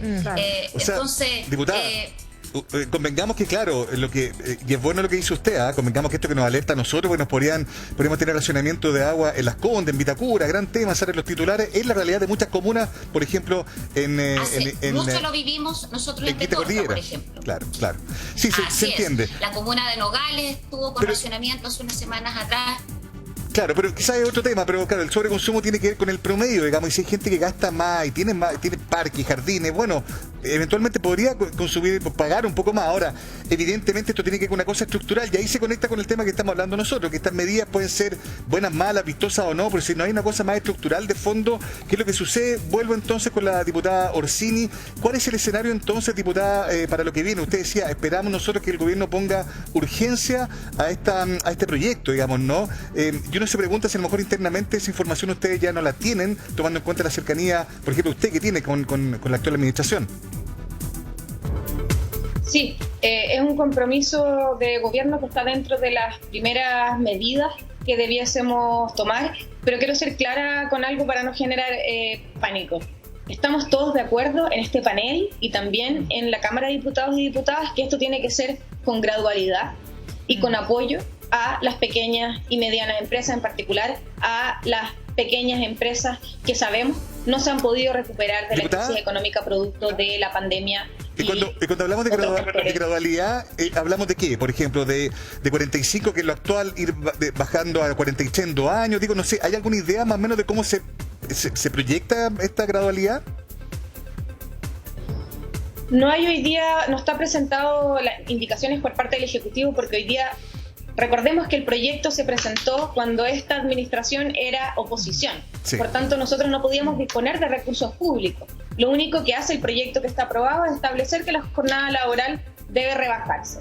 Ahora que cambió el escenario y que nosotros tenemos la administración del Estado, claro, necesitamos hacernos parte de este proyecto y ahí poder hacernos parte a través de recursos, a través de subvenciones a las pequeñas empresas y a través de un programa de gradualidad en el que, por ejemplo, podríamos ir avanzando en disminuir un año, o sea, una hora por año, para terminar el periodo de 4 años con una jornada de 45. Brevemente, ¿y si esto es urgencia para el gobierno? Si era una de las prioridades, ¿no debió haberse anunciado ya alguna de esas medidas que usted comenta? Este gobierno lleva 7 días. Recordemos, hábiles. Pero digo, 7 días hábiles. Se viene trabajando hace tiempo, es un proyecto, como usted dice, antiguo, es decir, si se está la posibilidad de que llegue, vamos a acelerar este proyecto y juntos vamos a anunciar estas medidas que nos permitirían ir avanzando en esa gradualidad. Sí, esta semana vienen anuncios de medidas económicas.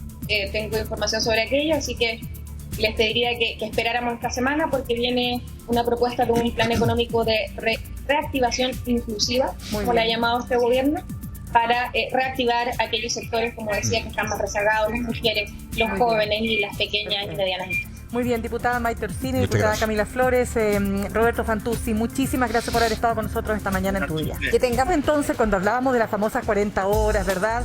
¿Cuál es el gran tema que tenemos en nuestro país? Que los sueldos son sueldos del tercer mundo y los precios muchas veces parecen ser del primer mundo, pues. Entonces, ¿qué es lo que pasa? Está cara la vida, están caros los arriendos, está cara la parafina, y ya van a empezar los fríos, ¿no es cierto? Y hay un tema ahí que va a subir más de un 20%.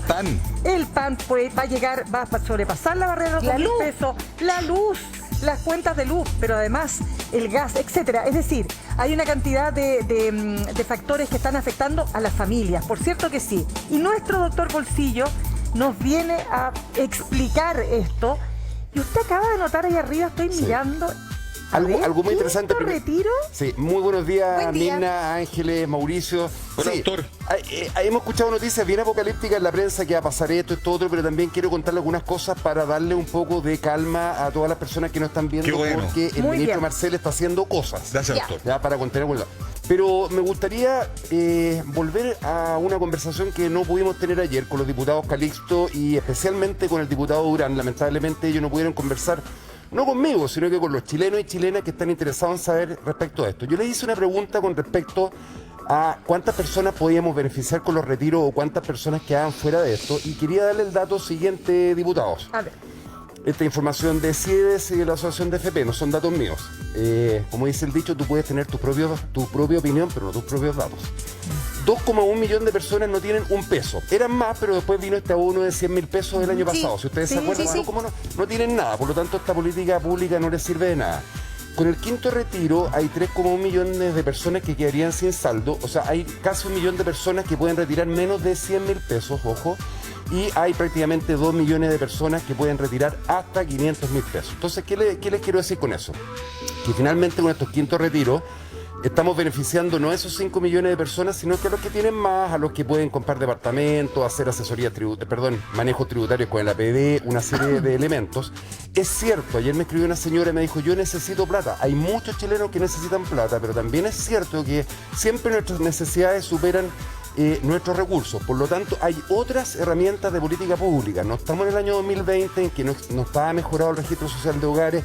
El Estado tiene muchas mejores herramientas para llegar con ayudas importantes para aquellas personas que realmente lo necesitan, evitando hacer este quinto retiro. Yo les pido a los diputados que sean creativos, sean inteligentes, se pongan a trabajar, hacer un quinto retiro muy fácil, pero no vamos a llegar con las ayudas a quienes lo necesitan. Recuerden ustedes que el IFE universal equivalió a 20.000 millones de dólares, prácticamente la mitad de los retiros, y el presidente Boric dijo que iba a ir con ayuda, así que yo los invito a que reflexionen sobre esto, el impacto que tiene la inflación, la tasa de interés, y si necesitan ayuda o idea, yo encantado voy a Valparaíso a conversar con ustedes. O sea, un quinto retiro, tú que eres economista, o sea, clases de economía en la Facultad de Economía de la Universidad de Chile y Negocios, la FEM. Sí. Yo quiero saber, desde el punto de vista estrictamente, digamos, técnico, si hay un quinto retiro, se agrega más circulante a la economía por razones evidentes. Así es. Eso va a afectar aún más, no solo el tema de la inflación, de los precios, sino también de las tasas de interés, va a empujar a que finalmente el sueño de la casa propia cada vez sea más inalcanzable. Mira, ese punto es bien importante, Mirna, porque... Y esto, ojo, quiero recordar que se opuso el presidente Piñera y se opone el presidente Boric. O sea, estamos hablando de su propuesta.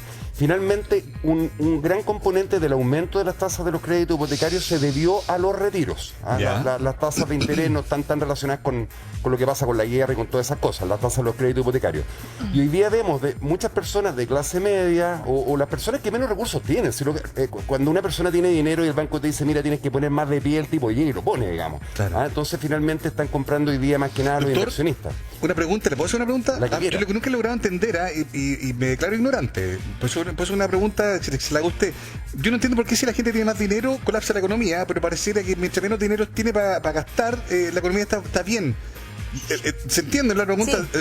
O el diseño así, o yo soy muy idiota, que es muy probable. No. Oiga, no se echa al suelo. Yo lo había pensado. Hay altísimas probabilidades de que eso sea real, pero digo, es raro, porque en el fondo todos los expertos te dicen, mire, ya que entró tanto circulante, resulta que no, la economía colapsa. Pero si la gente está con menos plata para comprar, resulta que la economía está bien. No se congestiona, no se complica. Mira, yo respecto a tu autodeclaración, yo lo había pensado, pero no me hubiera atrevido a decirlo aquí en la tele. Pero bueno, ¿qué es lo que ocurre? Es súper buena la pregunta. Qué pesadero. Qué malo. Qué pesadero, doctor.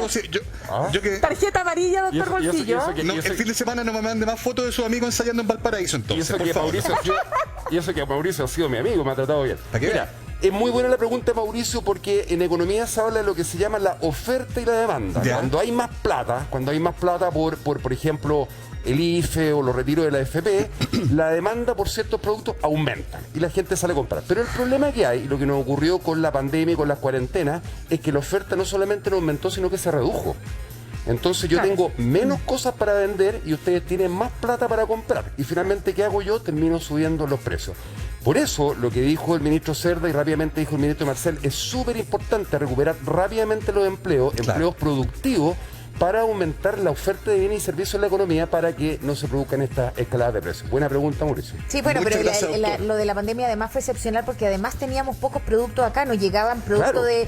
Entonces, exactamente. Claro, o sea, más allá de que no hubiese tanta oferta, era que no llegaban los productos. O sea, tú ves, Angelito, en algunos supermercados hay falta de stock de pollo. Sí. Entonces, esta cuestión es... Hay algunos bienes que no suben tanto de precio, que son bienes básicos, y las cadenas de supermercados saben que es súper impopular. Los repuestos de los autos. Temazos. Los autos. Los Ahí tienen repuestos de los autos. Imagínate, mira, para los que no conocen de economía, imagínate que Mauricio Jürgensen es vendedor de autos y tiene 10 autos para vender. Y esos autos los vende a 10 millones de pesos.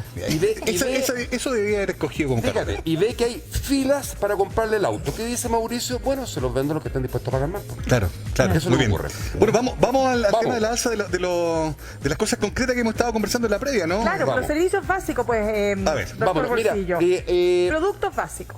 Me gustaría hablarle un poco del petróleo del MEPCO, ¿les parece? Ya. Vamos por ese tema ¿Qué primero. es lo que ocurre? Que la gran mayoría de las chilenas, chilenos y amigos inmigrantes ven en la prensa que el MEPCO, que la CUTM y que nadie entiende nada de esta cuestión. Entonces Sí. finalmente uno anda como cordero por la vida. Y yo creo que es bueno que como consumidores sepamos qué es lo que pasa con el precio de algo tan importante. ¿Por qué es tan importante el petróleo? Porque con el petróleo se producen los combustibles que ocupamos y todas las cosas que compramos son transportadas por tierra, por aire o por mar. Así que si sube el petróleo, Van a incidir en todo. sube todo. O sea, sube hasta el pan porque el pan tiene que ocupar el horno, etcétera, etcétera. Chile solamente produce el 2% del petróleo que consume. Nosotros el 98% lo tenemos que importar. Tenemos que comprar. El petróleo lo tenemos que importar, lo que se conoce como el crudo, lo traemos fundamentalmente de Ecuador, de Brasil y de Argentina. Le compramos a ellos. ¿Saben por qué le compramos a ellos? Espero que porque sea más barato. Es más barato el transporte. Es más barato el transporte. El precio del petróleo es el mismo en todo el mundo, porque es lo que se llama un commodity, pero evidentemente que Argentina Brasil sale más barato que traerlo de otros países. El diésel, que ya viene procesado, se lo compramos a Estados Unidos y a Japón, y el gas natural, ¿saben a quién se lo compramos? ¿A quién? Argentina A también. Trinidad y Tobago. ¿En serio? Trinidad y Tobago. Importamos todo. Entonces miren lo que pasa con los precios. Mira tú. Oye, este dibujo lo practiqué harto, me quedó bueno. ¿no? Mire, Está sí, bonito. sí. Muy bueno, muy No, bueno. No le voy a decir nada. Tengo ganas de decir hartas cosas. pero No, importa. diga lo que quiera nomás. Se entiende. Yo sé que me lo merezco. Mira, Ya, ¿eh? pozo petrolero. Vayan sumando los costos, por favor. Ya. El pozo petrolero. Ya. El barquito. El barquito. Hasta acá. El camión del puerto hasta el ENAP, que procesa el petróleo. Es verdad. Después el camión a la bencinera y el consumidor, que estamos ahí como pajaritos nosotros esperando que nos digan qué pasa con el precio. Ya. El problema que hay para que se entienda lo que está pasando en el mundo, que Ligardo lo ha explicado muy bien, el principal componente del costo de la benzina, ustedes saben que existe la benzina de 93 y la de 97, la de 95 no existe. ¿Cómo no existe? Es un combinado Es un nacional. combinado. Es un combinado nacional, no El diga ENAP eso. procesa la de 93, la de 97 lo que hacen los distribuidores es mezclarlo. Como si fuera una piscola. Perdón, estamos en horario protegido. Nada que ver, no lo pobre digo. doctor. Nada que ver. Bueno, así soy yo. Leche con plátano, pues, doctor. Bueno, ya. Amigas y amigos, fíjense por qué es tan importante lo que está pasando con el precio del petróleo. Si el barril de petróleo cuesta $100, que era lo que costaba hace algunas semanas atrás, eso quiere decir que son 80.000 pesos. Un barril de petróleo trae 160 litros, por lo tanto el litro cuesta 500 pesos. Entonces, el precio acá depende no solamente del precio del barril del petróleo, sino que además del precio del dólar, que es la segunda amenaza Ya. que tenemos. El petróleo subió a $120 el barril. ¿Se acuerdan que salió en la Sí, prensa? sí. ¿Qué quiere decir eso? Que cuesta 96 lucas y eso equivale a que el litro vale 600 pesos. ¿Y O por sea, qué yo pago 1.100? ya te voy a explicar. Espérese un momentito, como No diría, digo, como para- diría Ligardo. Espérese un momentito. Precisamente porque Mira, usted dice para que la gente lo entienda. lo primero que les quiero decir a las personas es que para que vayan comprendiendo todo el MEPCO, en una semana el petróleo subió $20 y eso implica que el litro de benzina debería haber aumentado 100 pesos. Claro. Pero eso no ocurrió.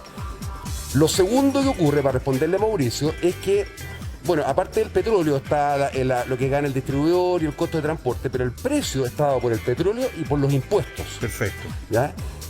Esto es bien importante que nuestros telespectadores lo comprendan para que sean votantes informados. El día de mañana, cuando venga algún Muy candidato, uno le puede preguntar cuál es tu postura con respecto a los impuestos. Este impuesto específico, que es altísimo, salió el año 85. Por A el terremoto. propósito del terremoto. Y Claro. era una medida que dijeron las autoridades de la época transitoria mientras se reconstruía el país. Porque es transitoria. Llevamos Sería interesante definir cuál es el concepto transitorio para 37 años con impuestos. Ningún gobierno lo ha querido eliminar ellos. porque Porque es platita. Porque es mucha platita, plata. pues. Mira, Claro. ustedes en la casa o en las noticias van a ver que dicen que el impuesto equivale a 6 UTM por metro cúbico. Esa cuestión es chino, no la entiende nadie. ¿Qué quiere Es decir cierto. eso? Que son 330.000 pesos, esas son 6 UTM y el metro cúbico son 1.000 litros. El impuesto específico son 330 pesos por litro. Claro, claramente. O sea, harto, un po. tercio Es harto, del precio de la benzina que usted está pagando es puro impuesto y ojo, que falta el IVA. Y que es un agréguele IVA. 19%. Entonces esto es carísimo. Entonces, ¿qué es lo que ocurre? Y esto varía según varía la UTM, pero esto varía mucho según varía el precio del petróleo a nivel mundial, claro. ¿Qué es lo que hace el MEPCO? El MEPCO existe más o menos del año 2014 y lo que pretende es estabilizar, por eso se llama mecanismo de estabilización de precios de los combustibles, que las alzas, cuando haya cambios bruscos en los mercados, ya sea por el precio del petróleo, por el precio del dólar, no le pegue tan violentamente al bolsillo del consumidor. Se contenía un poco, claro, ¿no? Lo que dice el MEPCO es que la variación máxima va a ser 0,12 UTM por metro cúbico, cosa que no entiende nadie. En castellano son 0,12 por 55 lucas, 1000 litros, 6,7 pesos. Por eso siempre sube máximo 6 pesos, 6,5. No va a Y no subir se pega un más. salto de 100 pesos al tiro. Exacto. Y también las bajas, porque ¿qué es lo que hace este fondo? Cuando sube y sube, el fondo del MEPCO lo que hace es colocar plata para subsidiar el impuesto, y cuando baja, recupera esa plata. Doctor Bolsillo, aprovechando sus conocimientos, vastos conocimientos de la economía y de los efectos que tiene la inflación y más, queremos invitarlos a ustedes. ¿Ustedes tienen preguntas? ¿Usted tiene algún problema? ¿Usted está preocupado porque vaya a subir el precio de la luz, por ejemplo? Ahora que se vienen los fríos, ¿no es cierto? ¿Cuántas personas calientan sus casas con estufas eléctricas, etcétera? Horno eléctrico, bueno, qué sé yo. Hay personas que además tienen tema con tratamientos, ¿no es cierto? Enfermedades que requieren generadores, exactamente, electrodependencia.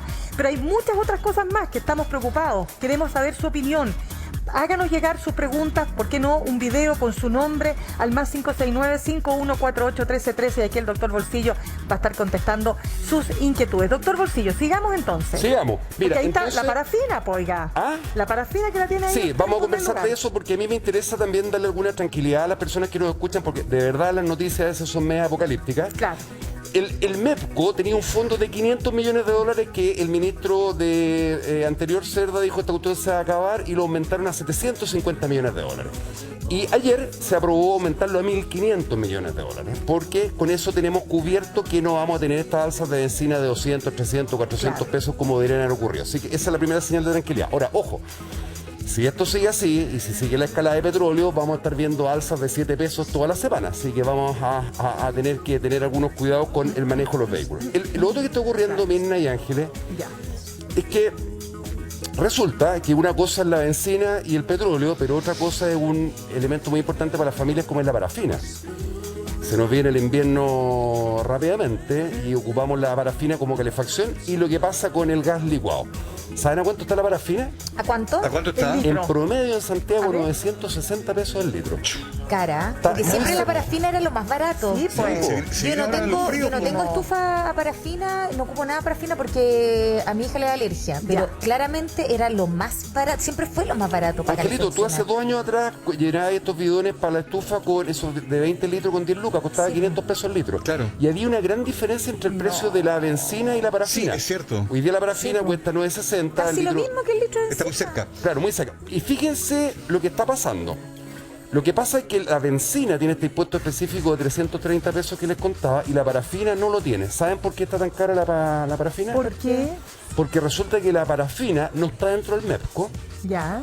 Y tiene un mecanismo que se llama el FEP, el Fondo de Estabilización del Precio del Petróleo, que ¿cómo se llama, sorpresa, doctor? el Fondo de Estabilización. No, pero es que era como el FEP. efecto. El FEP. Ya, muy bien. Me salió bien, ¿o no? FEP. Sí, muy bien. Practiqué todas estas cosas hoy día. Bueno. Y resulta que el FEP no funciona, no tiene plata, está ahí.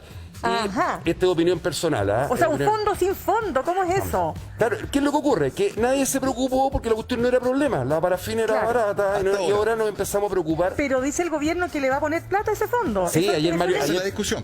Claro, pues. Ayer Mario Marcel hizo todo tipo de compromiso. Yo le creo que en abril va a ingresar un proyecto para incluir la parafina dentro del MEPCO o algún plan de subsidio. Ya. Así que démosle el punto al ministro para eso. Y lo doctor otro Bolsillo, lo tengo que interrumpir, disculpe, porque queremos que precisamente responda a las consultas de todos aquellos que nos están escribiendo a esta hora de la mañana o haciéndonos llegar sus mensajes también. Acá miremos la pantalla grande que tenemos en tu día para que escuchemos, veamos la primera pregunta para el doctor Bolsillo. A ver. Hola, buenas, me llamo Juan Ross. Mi pregunta es la siguiente: ¿se podría fijar el precio de la parafina? Muy buena pregunta. A ver, Juan, lo que yo te quería decir es lo siguiente. Los precios, más que fijarse, se contienen las alzas y se suavizan las bajas. Lo más probable es que si funcionan las iniciativas que va a proponer el ministro Marcel, que no lo sabemos si va a ser dentro de este MEPCO o algún otro mecanismo de subsidio, al menos se contengan las alzas. Algo distinto ocurre con la luz, que ya lo vamos a conversar, con los precios de la energía eléctrica, que ahí sí hay una regulación distinta, pero efectivamente el precio de la parafina debiera ser contenido a través de estos mecanismos de subsidio. Ya. ¿Hay más preguntas o no? Sí, hay más preguntas. ¿Sí? Dice así, Hola, señor director. Bolsillo. Si yo pago 15.000 pesos por la cuenta de la luz, ¿cuánto tendría que pagar por esta alza? Ah, mira. No, lamentablemente no alcancé a escuchar tu nombre, o tal vez no me lo dijiste, pero lo importante es lo siguiente. Hay que tener cuidado porque existe otro fondo, el FEPE. Ah, estamos llenos de nombres. No, sin este Pero país. tiene fondos, esa es la pregunta. Oye, estamos llenos de fondo, pero todo sube, no entiendo. No, que no tienen fondos, ese es el problema. ¿Sabes lo que pasa? A mí me encanta este programa porque uno abre los cuerpos económicos, los diarios y no entiende ni jota. Entonces, No, pero es que para eso lo tenemos usted, nada. por Entonces, bolsillo. ¿qué es lo que No, pero la ocurre? gente entiende algo elemental, ¿ah? Que las cosas suben. Sí, las cosas suben. que los sueldos siguen igual. Tampoco Pero- las cosas pero suben. mira, pero, los sueldos Y Mauricio, no. todo te lo cobran en UF y que el sueldo es en pesos. No, pero yo creo que- sigue igual, yo creo- ahí yo no. creo Solo que- para marcar el punto, pero no Yo creo que nuestro la rol audiencia, si la gente sabe. Yo creo que nuestro rol es informar, pero también tratar de orientar un poco cómo vienen las cosas. Mira, en octubre, después de los hechos de octubre del 2019, ¿te acuerdas? Con el alza del metro, el alza de todo, y como para evitar mayor descontento social, y como estaban subiendo las cuentas de la luz, se creó el Fondo de Estabilización del Precio de la Energía. Claro. El FEPE. Fondo de ¿Ya? estabilización. Y, Ya. es más enredado que pelea de pulpo, pero al final Que la pelea- cuestión, Ya. lo que hace es contener estas alzas de la energía. Ya. ¿Qué es lo que pasa? Que ese fondo se acaba ahora en junio. Llega hasta el tope. Igual que Porque el era metro. solo por la pandemia después. O sea, se alargó después por la Se pandemia. alargó por la Claro. pandemia y todo. Entonces habían X cantidad de dinero y esa cantidad de dinero se acaba en Se junio acabó. y después de acabarse esa cantidad de dinero se reajustan los precios de las cuentas. Si eso llega a ocurrir, las cuentas de la luz en promedio van a subir un 21%. Para responderle a nuestro amigo, si paga 15.000 pesos, le va a salir 18.000 pesos para los que se llaman clientes regulados. El gobierno está consciente de esta situación y se están estudiando mecanismos porque evidentemente, especialmente en el periodo de mayor consumo de luz, no puede tirarle a la ciudadanía un aumento del 21%. Así que no es un hecho que esté decretado, está detectado el problema y de esperar que el gobierno se haga cargo. Ya. ¿Más preguntas? Más preguntas, a ver. Ahora me toca a mí. Vamos. Hola, mi Siguiente nombre es pregunta. Manuel. ¿El aumento del precio de la parafina se debe a la oferta y demanda o hay otro motivo? Buena pregunta. Doctor Buena Lucía. pregunta. Bueno, ¿ustedes saben de qué se compone la parafina? ¿No? ¿De qué? La parafina tiene dos grandes componentes, A ver. petróleo y carbón. ¿Petróleo? Sí, petróleo y carbón. Y es como una gelatina, ¿eh? Y después la transforman en líquido para venderla. Lo que ocurre es que uno de los principales componentes del precio de la parafina, para mi querido amigo que nos preguntó, es el petróleo. Por lo tanto, lo que ha estado ocurriendo, ¿saben ustedes a cuánto llegó en el peor periodo de la pandemia el barril de petróleo? A $20. $20. Y después empezó a subir y llegamos a estos 120 de ahora. Si no fuera por el MEPCO, estamos hasta las masas. Pero ¿qué es lo que ocurre? Como te decía recién, el MEPCO no protege la parafina. La parafina está protegida por este fondo que no funciona y es de esperar que las medidas que proponga el ministro Marcel en abril ayuden a contener el precio de la parafina antes que empiece el invierno. Por eso ha subido tanto. Mira. Ya, ¿hay más preguntas, doctor Más Bolsillo, preguntas, para ¿eh? usted? Dice así. Hola, me llamo Fernanda Zamora y quisiera saber si la parafina ya no es el combustible más económico. ¿Cuál sería el mejor método de calefacción? Excelente. Se viene el invierno, la pregunta es más que razonable. Qué ¿eh? tierna que era ella. Súper, Sí, sí. súper. Súper Oye, buena van a la empezar pregunta. los fríos. Oye, Sí, ya está van a- heladita la tarde. Claro, nunca para aprender que me van a molestar porque yo prendo la estufa Pero en en la verano. mañana, te digo al tiro que está No, la- pero es que están heladas las mañanas, están heladas las tardes. ¿Qué les respondemos? Están en la mañana. Oye, una primera recomendación antes que nada, todas las personas que ocupan calefacción con parafina es un buen momento para limpiar las estufas. Sí, qué buena. Ah, y de cambiar verdad la mecha de la una estufa. inversión que vale la pena, tú las limpias y el rendimiento y el consumo es mucho más eficiente. Entonces este es el momento de hacerlo antes que se llenen las filas de personas haciéndole mantención a las estufas. Mira, dentro de lo tradicionalmente, el medio de calefacción más barato, aparte de la leña y que no la podemos ocupar en muchas ciudades de Chile por razones de contaminación, ha sido la parafina. La parafina, o sea, tu alternativa es la calefacción central que ocupan muchas personas con gas, que es muy caro. Muy carísimo. Muy caro, en los edificios es imposible.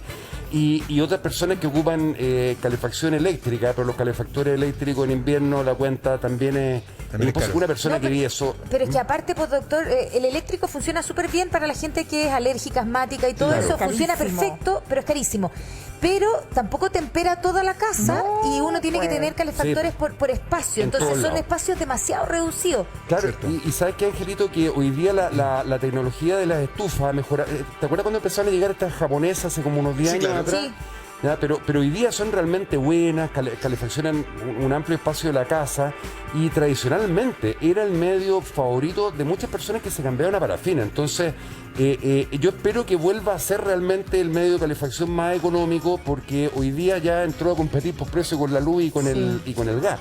Una sugerencia bien importante, este momento para revisar las rendijas, colocar estas banditas bajo las puertas. Las winchas, esas winchas de goma para que no se filtre el aire. Es increíble lo que protege ahí de la fuga de calor. Y lo otro, empezar a cotizar, o sea, creo yo, doctor, o corríjame usted, pero empezar a cotizar también, saber cuántos metros cuadrados quiero calefaccionar y ver proporcionalmente, hacer como un cálculo de cuánto podría gastar. Hay una estufa de mejor rendimiento, pero claro, igual hay que invertir. Claro, hay gente que no tiene para gastarse 300 lucas, 200 lucas en una estufa, se va a tener que conformar con la que tiene y por eso le preocupa tanto el tema de la parafina. Pero lógico, ¿no? Claro. Pero porque a lo mejor si uno estudia bien qué espacio quiero temperar y cómo lo quiero temperar, se puede organizar. Sí. Porque de repente, claro, uno dice ya, o sea, sin duda la estufa, la clásica estufa, ¿se acuerda? La estufa parafina, en mi casa le ponían cascarita naranja encima. Claro que sí. Qué rico, estaba todo pasado claro que sí. Pero bueno, el tema es que esa estufa efectivamente calentaba la casa entera. Es verdad. Hoy día esas estufas ya no están recomendadas. Uno tenía más tolerancia al frío que bueno, no sé. Claro, pero hay que cotizar. Yo creo que también uno tiene que empezar a buscar desde su realidad. Claramente. Ahora, ¿se acuerdan ustedes cuando los alcaldes comenzaron con esta idea del gas popular? Que es que las alcaldías, ¿no es cierto?, le compraban directamente a ENAP gas y podían vender, y que se armó todo un lío porque se supone que las alcaldías no pueden hacerlo, hay un tema ahí con Contraloría, bueno, etcétera. El alcalde Sharp, junto con otros alcaldes, fue al Congreso porque están moviendo un proyecto de ley que permita destrabar ese asunto, y usted podría pagar mucho menos por el gas que paga hoy día, que está ya casi en 30.000 pesos, el de 15 kilos. Claro. Vamos a ver entonces qué dijo el alcalde de Valparaíso, Jorge Sharp.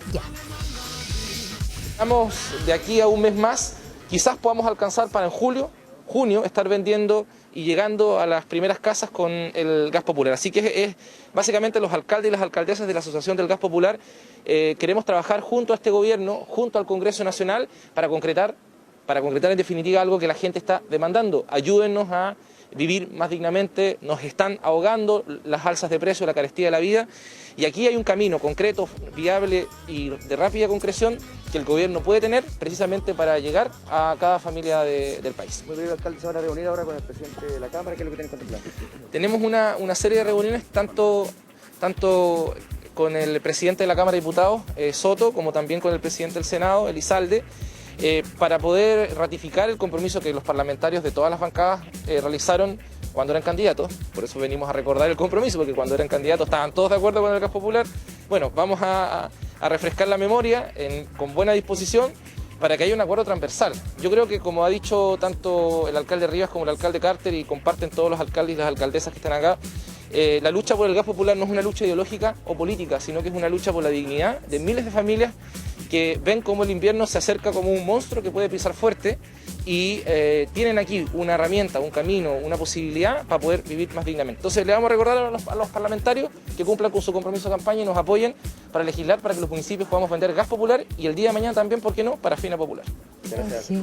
Bueno, la declaración del alcalde de Valparaíso, Jorge Sharp, citando a León Gieco ahí y dando cuenta también de que, claro, fue una promesa de campaña, fue un acuerdo muy transversal, esto de pujar por el gas popular, y hoy día entonces en el Congreso están tratando de ver si eso es posible, y abre también una derivada, digamos, ¿no? Lo de la parafina popular. ¿Es aquello factible, doctor Bolsillo? Mira, yo voy a dar mi opinión personal al respecto. O sea, las intenciones son bonitas, sí, yo entiendo que queremos hacer cosas populares, pero como dice el viejo refrán, hay que tener cuidado de rascar donde no pica.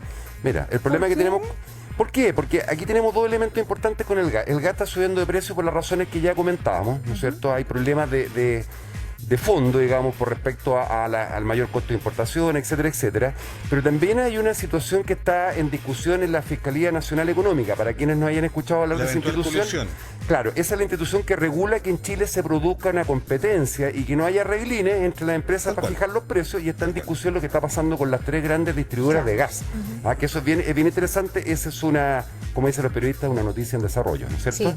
Ahora, bueno, pero perdón, ahí rascó donde picaba, porque en el fondo sí se determinaron las primeras conclusiones, no hay fallo, pero se determinó de que era un mercado poco competitivo. Es poco competitivo. Sí, dijo que era irregular y poco competitivo, no habló nunca de colusión. Sí. Claro. Ahora, lo otro que digo, yo le tengo aprecio a Jorge Char, pero lamentablemente las municipalidades no han demostrado ser buenos empresarios, las corporaciones municipales están todas quebradas, las farmacias populares no han funcionado. Entonces, yo trataría de buscar por dónde va el tema de potenciar que el gas tenga acceso a estos mecanismos de subsidio y atacar si es que hay eventuales colusiones. Oiga, le vamos a traer aquí al alcalde para que discuta con usted, a ver si no le Alejandro Guzmán o habló doctor Bolsillo ahí. No, yo encantado, pero no Oiga, me diga pero para usted no ha que... funcionado nada, pues ya, no se preocupe. Pero que no se me vaya como los diputados de ayer. Le vamos a traer a los alcaldes que a ver si no ha funcionado ciertas iniciativas de esa naturaleza, como dice usted. Vamos a irnos a un corte comercial. Usted mande su mensaje, más 569-5148-1313. Queremos ayudarlo, queremos darle herramientas para que usted pueda ver cómo enfrentar estos altos precios en temas tan básicos como la parafina, el gas y otros. Ya volvemos. Bolsillo, que nos está explicando el costo de la vida, sube otra vez, y habíamos dejado, bueno, desde ya varias preguntas pendientes, pero la pregunta del millón es: ¿cómo hago, doctor del Bolsillo? millón? Del millón. Capaz que sea más caro también. La pregunta... Como el IPC. Súbele MEPCO e IVA. Exacto, porque en el fondo, a ver, la plata tiene que salir de alguna parte, ¿no es cierto? Usted ya le dio, usted tiene una visión de que los retiros no son el camino, es la visión suya como, digamos, economista, está bien. Usted dice entonces, ¿de qué manera las personas pueden, con los mismos sueldos, hacer frente a estos costos que se van a elevar y que ya se están elevando? Los malabares. Uno va al supermercado, doctor Bolsillo, y es impresionante. Todo el mundo lo dice, caro. Mis 20 lucas de hace 2 años, hoy día no me alcanzan para nada. Para nada. No, mira, traje una gráfica con algunas recomendaciones que me gustaría darles. ¿Ya? No conversamos del pan. Pero hablemos del pan. No hemos conversado del pan antes de entrar a las recomendaciones. ¿Pero en qué topamos? Vamos a hablar del pan también, hablemos del pan. ¿Por qué quiero tocar más que el pan, el trigo? Porque resulta que la bencina ya sabemos que nos impacta en todos los precios, y el pan es uno de los bienes que más consumimos los chilenos. Tenemos una pregunta del pan, pues sí, mire, usted habla y nosotros le tenemos todas las preguntas. Estamos en directo con la gente, que bueno. Usted propone y las personas disponen. Pero muchas gracias. Disponen con lo que tienen. Doctor Bolsillo, ¿crees tú que pasando la guerra podrá bajar el precio del pan? Wow. Muy buena tu pregunta. Mira, efectivamente el trigo ha tenido un alza de precio muy importante producto de lo que ha pasado con la guerra. Es decir, Rusia y Ucrania son dos de los principales productores mundiales de trigo. Para que ustedes tengan una idea de lo que es Argentina. ¿Saben cuánto trigo consumimos al año nosotros en Chile? ¿Cuánto? 2,4 millones de toneladas. Los argentinos producen 22 millones de toneladas. Argentina es el granero del mundo. Claro, de Sudamérica. Pero Rusia produce 35 millones de toneladas y Ucrania 30. Y como está esta situación por la guerra, eso hace que haya menos trigo dando vuelta por el mundo, y eso hace que sea más caro. Ahora, la buena noticia es que nosotros tenemos nuestro abastecimiento asegurado porque se lo compramos a Argentina, Canadá. Oiga, y a propósito de lo mismo, la Araucanía era el granero de Chile. Sí, pues, el granero. Que se abandonó, por distintas situaciones. La Araucanía, pero, la región de los lagos y la región de los ríos. Exactamente. Hay algunos que piensan que quizás eso también sería una linda inversión, un proyecto, digamos, a largo plazo, ¿no? Sí, mira, lo que pasa, ese es un buen tema, Mauricio. Antes Chile se abastecía bastante de trigo, pero muchos agricultores dejaron de producir trigo por distintas razones, se cambiaron a otros productos y finalmente nosotros más de la mitad del trigo, el 55%, lo tenemos que importar, entonces dependemos del precio internacional. Es que es muy bueno el ejemplo porque da cuenta también de muchas cosas que se renunciaron en el país porque era más barato de afuera, no se apoyó lo local, y mira cómo estamos. Entonces digo, yo sé que suena un poco, usted me corrige, por favor, ¿no? Pero es interesante volver a plantearse ciertas cosas que dejamos de hacer y que hoy nos tienen tan supeditados a lo que pasa en el mundo y afectando a nuestros bolsillos de manera directa, ¿o no? Yo estoy completamente de acuerdo, Mauricio. Finalmente, cuando uno toma esas decisiones, tú quedas expuesto a lo que pasa en el resto del mundo y hoy día con esta situación de guerra pasa eso. Entonces, es de esperar, o sea, la causa fundamental del alza del trigo ha sido lo que ha ocurrido por la guerra, pero también durante el año pasado, recuerden que subió el pan por el mayor costo de transporte. Entonces, no es solamente por la guerra. Buenas noticias. A ver. Los argentinos tuvieron sobreproducción, sí que vamos a estar más o menos abastecidos, y el trigo chileno se cosecha entre enero y marzo, sí que tenemos abastecimiento. El presidente de la Federación de los Panaderos estima que si bien los costos han ido a la alza, no debiéramos esperar unos aumentos tan brutales, porque acuérdense que el pan no tiene ninguna protección, pues no es como no es como el Merco. Así que se esperan alzas del pan no tan espantosas y ojalá que la guerra termine luego para que caiga el precio. Tengo una pregunta que puede sonar muy básica, pero cuando uno compra harina en el supermercado, la de kilo, no ha subido tanto de precio. Efectivamente ha subido con el paso de los meses, pero se mantiene en un precio bastante similar a meses anteriores. Entonces la pregunta es, ¿cómo puede subir tanto el kilo de pan ya listo si la harina no subió la harina en el supermercado al menos no subió tanto? Es verdad que hay algunos supermercados o algunos negocios que tienen menos stock, pero el precio es bastante similar. Es muy buena la pregunta de Angelito, como diría el doctor Ugarte. Mira, lo que pasa es que el precio del pan, el 30% más o menos del precio del pan depende de la harina. ¿Ya? Y el 80% del costo de la harina es el trigo. Entonces, por eso que no es tan notorio el impacto en el precio de la harina. Lo que pasa es que los panaderos se han visto a costos de mano de obra más altos. Ha habido una pérdida de empleo en el sector y tienen un costo más alto por ese lado. Y lo que comentábamos hace un rato, el costo de la energía. Las panaderías consumen mucha energía, entonces si suma todos esos factores hace que el pan sea mucho más caro. La harina es un componente importante, pero no es el único factor. Pero no es el único factor, exactamente. Ya, perfecto. ¿Hay más preguntas, equipo de dirección? Hay más preguntas, dicen. Las vamos a revisar al tiro entonces. A ver. Hola. Hola. Mi nombre es Gustavo Loyola. ¿Cuánto de impuesto hay en el precio del pan?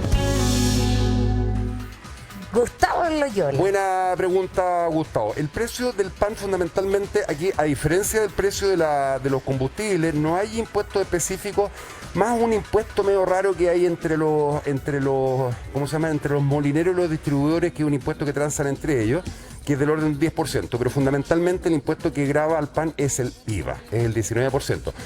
Es súper importante considerar que si el kilo de pan cuesta 1.200 pesos, 200 pesos son puro IVA. Sí.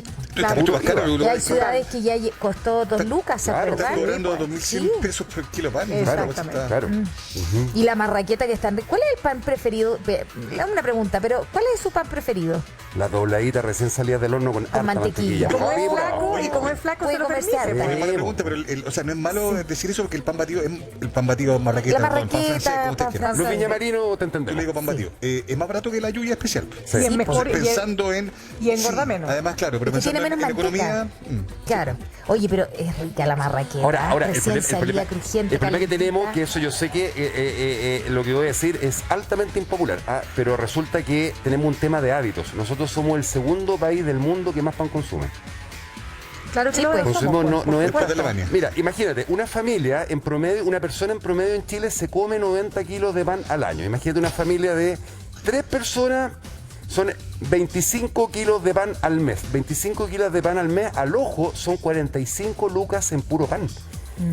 Y piensa que el ingreso promedio en Chile es de 400.000 pesos. Entonces, comemos mucho pan y gastamos Es que para mucho además es como lo que te sostiene. O sea, no es solo como la hora del té, la hora de la once, como que un sándwich de la hora de almuerzo, eso ya es pan y ya quedaste, digamos, ¿no? Pero claro, efectivamente el consumo en Chile es medio desmedido, lo que nos obliga quizás a pensar en alguna alternativa, comillas, que sean más sustentables para la realidad económica del país. Pero más que eso, es que a lo mejor todavía no sabemos comer tan bien, pues. O sea, porque, por ejemplo, hay gente que come pan al almuerzo y no necesariamente uno debiese comerse el pancito al almuerzo.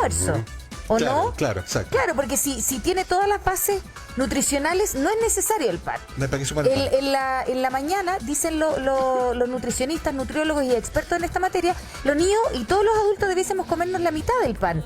Y con eso estaríamos, pero también nos falta aprender. Esto de la panera en los restaurantes, por ejemplo, no es una cuestión muy de Chile. Pero dime que es rico, dime que no es rico. Un pancito cuando uno va a comer y te traen el pebre. Pero exquisito. Oigan, quiero hacer una pregunta.